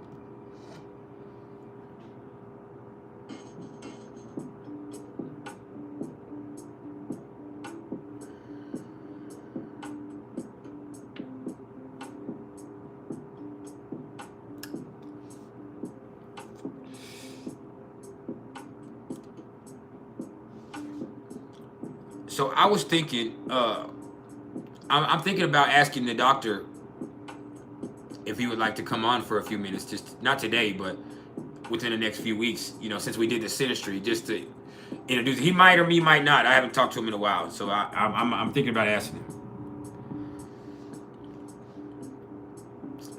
She swear to God she's too shy, but she's a Leo, so I don't believe it.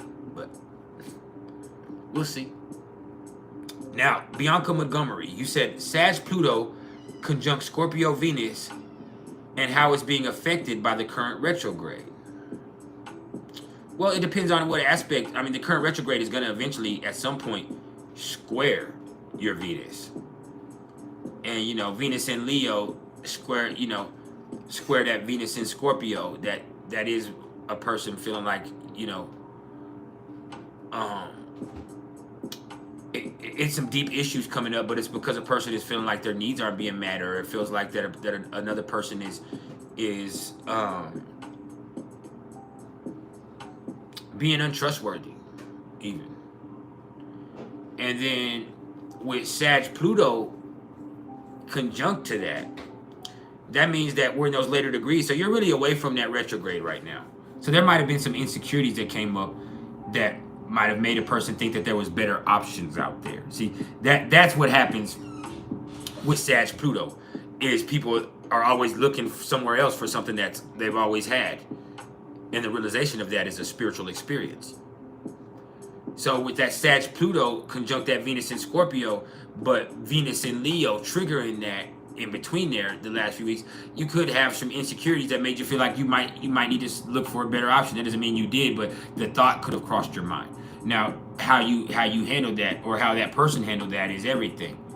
Now, with that Sag Pluto and it being conjunct to that person with Scorpio Venus, like that early degree, that later degree, like there's still a big time disconnect with that. Pluto and Venus being out of sign in conjunction to each other, what it does, Sagittarius and Scorpio are so fucking different. It's so fucking different. It brings a certain I hate to use the word, but I want to say it, Ophidian nature to it, because it comes into that realm between Sagittarius and Scorpio. So it's like that shit right there is something that's really hard to understand, and it can come back to bite you. And this current retrograde could just, once again, it can make that relationship between those two people, like it could just breed some insecurities. And so you can feel, the other person can feel like the other person is looking elsewhere because they're not getting their attention, or they could also, in a fundamental sense, like there could be like they feel like somebody, they are giving their, like, it's just like the retrograde is making issues and insecurities come to the forefront.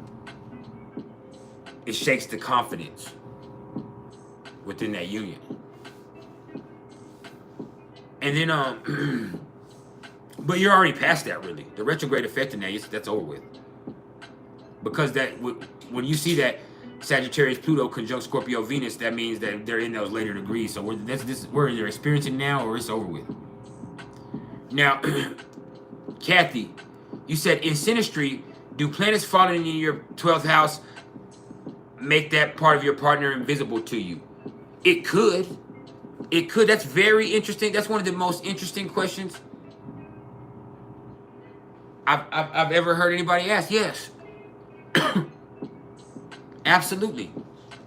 How thought-provoking.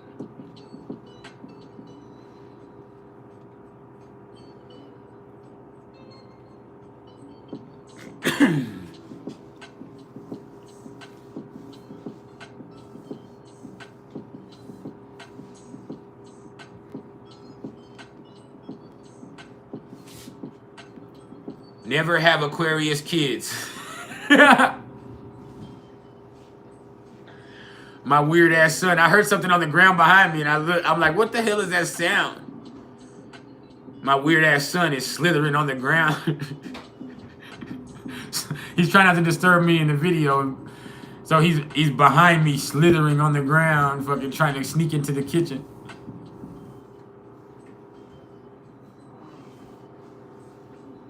Somebody get these weird kids, man.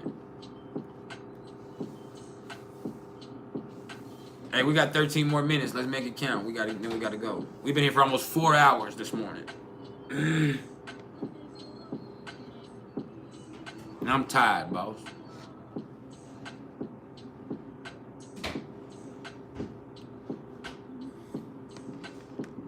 What's mama doing? Trying to wait for me.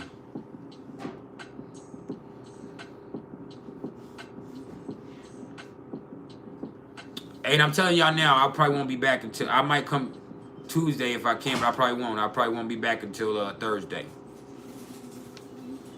I have some stuff to do this week.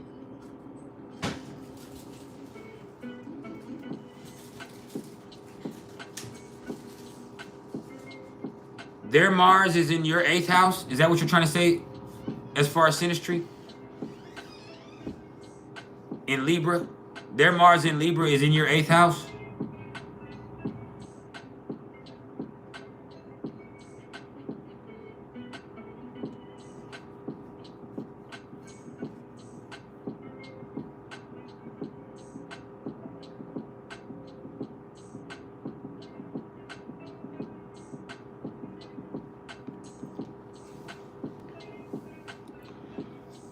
So I don't know what you mean by synastry, though. You said Mars in Libra in the 8th house synastry. Like, synastry means two people. Like, so when we're looking at synastry, that's what you're saying. When you say the planet is in the house, you're saying that their planet is in your house, or vice versa. Your Mars in Libra is in their 8th house. Your Mars in Libra is in their 8th house. Is that what you're saying?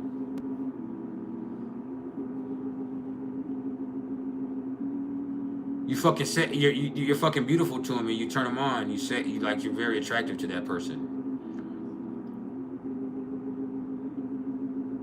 They want you very bad. If that's what you mean, that's what it is. They think you're very beautiful. They want you very bad. There's other stuff too, but yes, they think you are so fucking beautiful that you would balance them out. They want you. They desire you very bad because of you're extremely aesthetically pleasing to them. Mercury trine Neptune transit. Well, a Mercury trine Neptune transit is going to first stoke your imagination. Your imagination is now alive with ideas. And it's all love, Drea. Thank you for that. But yeah, it's no big deal. But with Mercury trine Neptune, your imagination is stoked, but also, you know, you're more easily fooled. You're a lot more gullible right now. That's the way to look at that.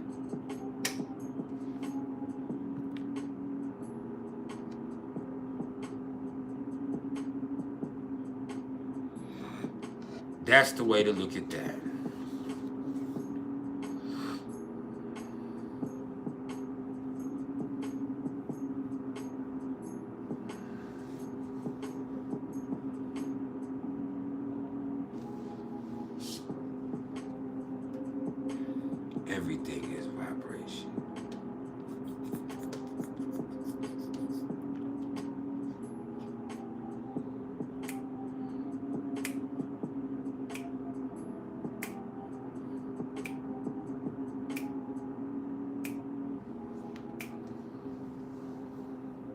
been a long Saturday.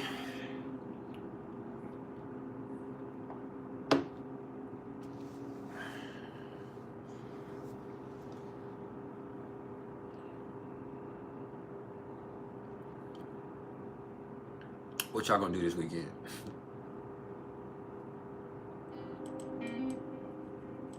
We've had the grocery shop and deep clean. Two of the shit I hate doing the most. Fucking grocery shopping and deep cleaning. It's some bullshit.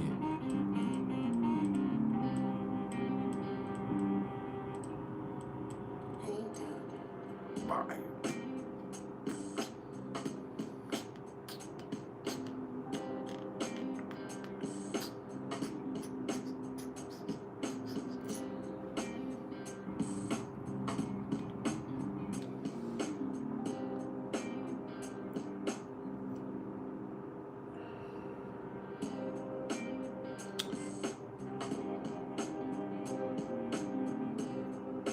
Virgo Lilith in the 3rd house. Is the person with this placement a weird communicator, or do people just have a hard time understanding them? Both. Both.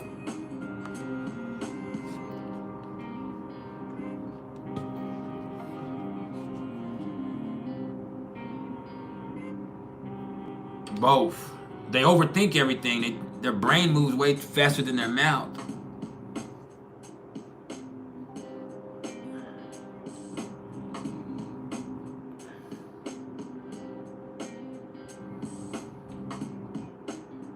Already answered Mercury trine Neptune transit.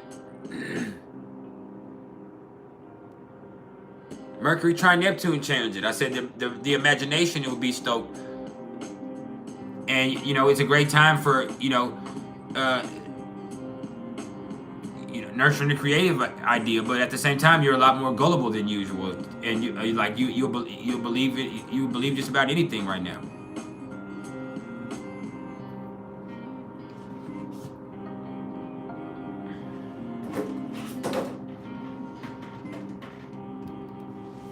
That's how that goes.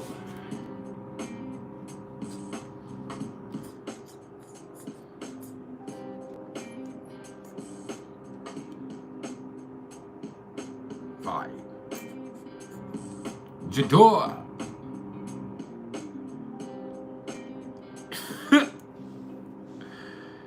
I believe it. Jador, you said Leo Lilith in the 11th house and Leo Saturn in the 11th house natal chart. Shit, well, you're proud and you don't fuck with everybody, and not a lot of people fuck with you because you seem arrogant, but goes both ways. You arrogant and you don't fuck with everybody, and not a lot of people like you because you seem arrogant.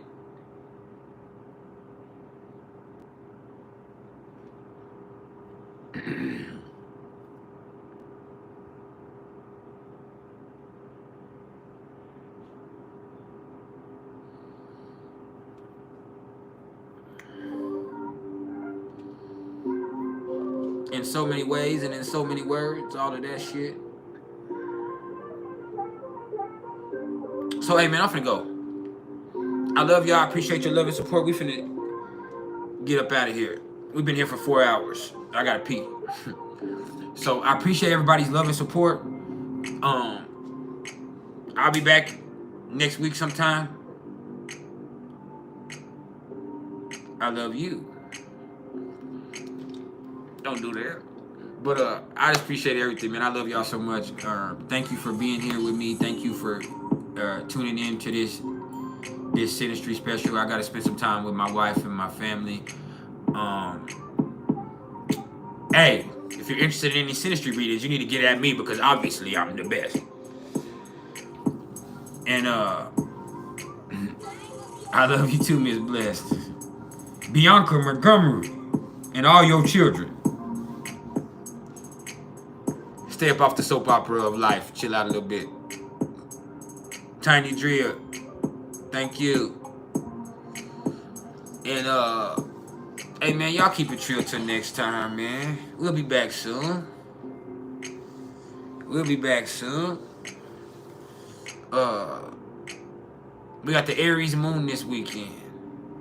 Happy birthday, Heather Nielsen. I forgot it was your birthday. Happy birthday to Heather motherfucking Nielsen.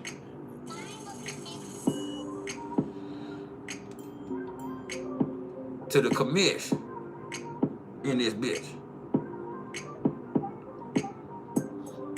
So, hey, thank y'all. If any of y'all are interested in any astrological readings, whether it be Synastry, whether it be my Pluto and Aquarius journey reading, which is great to get right now since we're going to have Pluto going back through Aquarius here in just a few months. So to see how that's going to happen for you over the next 20 years, get at me. I've had several people get them, and I get different, you know, I get some people that don't like to hear what I said to them. I never hear from them again once they get a Pluto reading.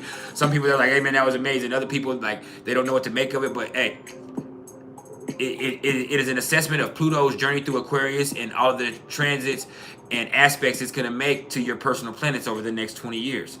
I have Synastry readings. I have consultations I offer. I offer interactive phone call readings. I offer Zoom readings. I offer audio natal chart. I now offer these consultation sessions where you can have your chart featured. I mean, not consultation, these sponsor sessions where if you want to have your chart featured. Like, so there's a lot here, man. I thank y'all so much for everything, man. And we'll be back next week. Until next time, you already know.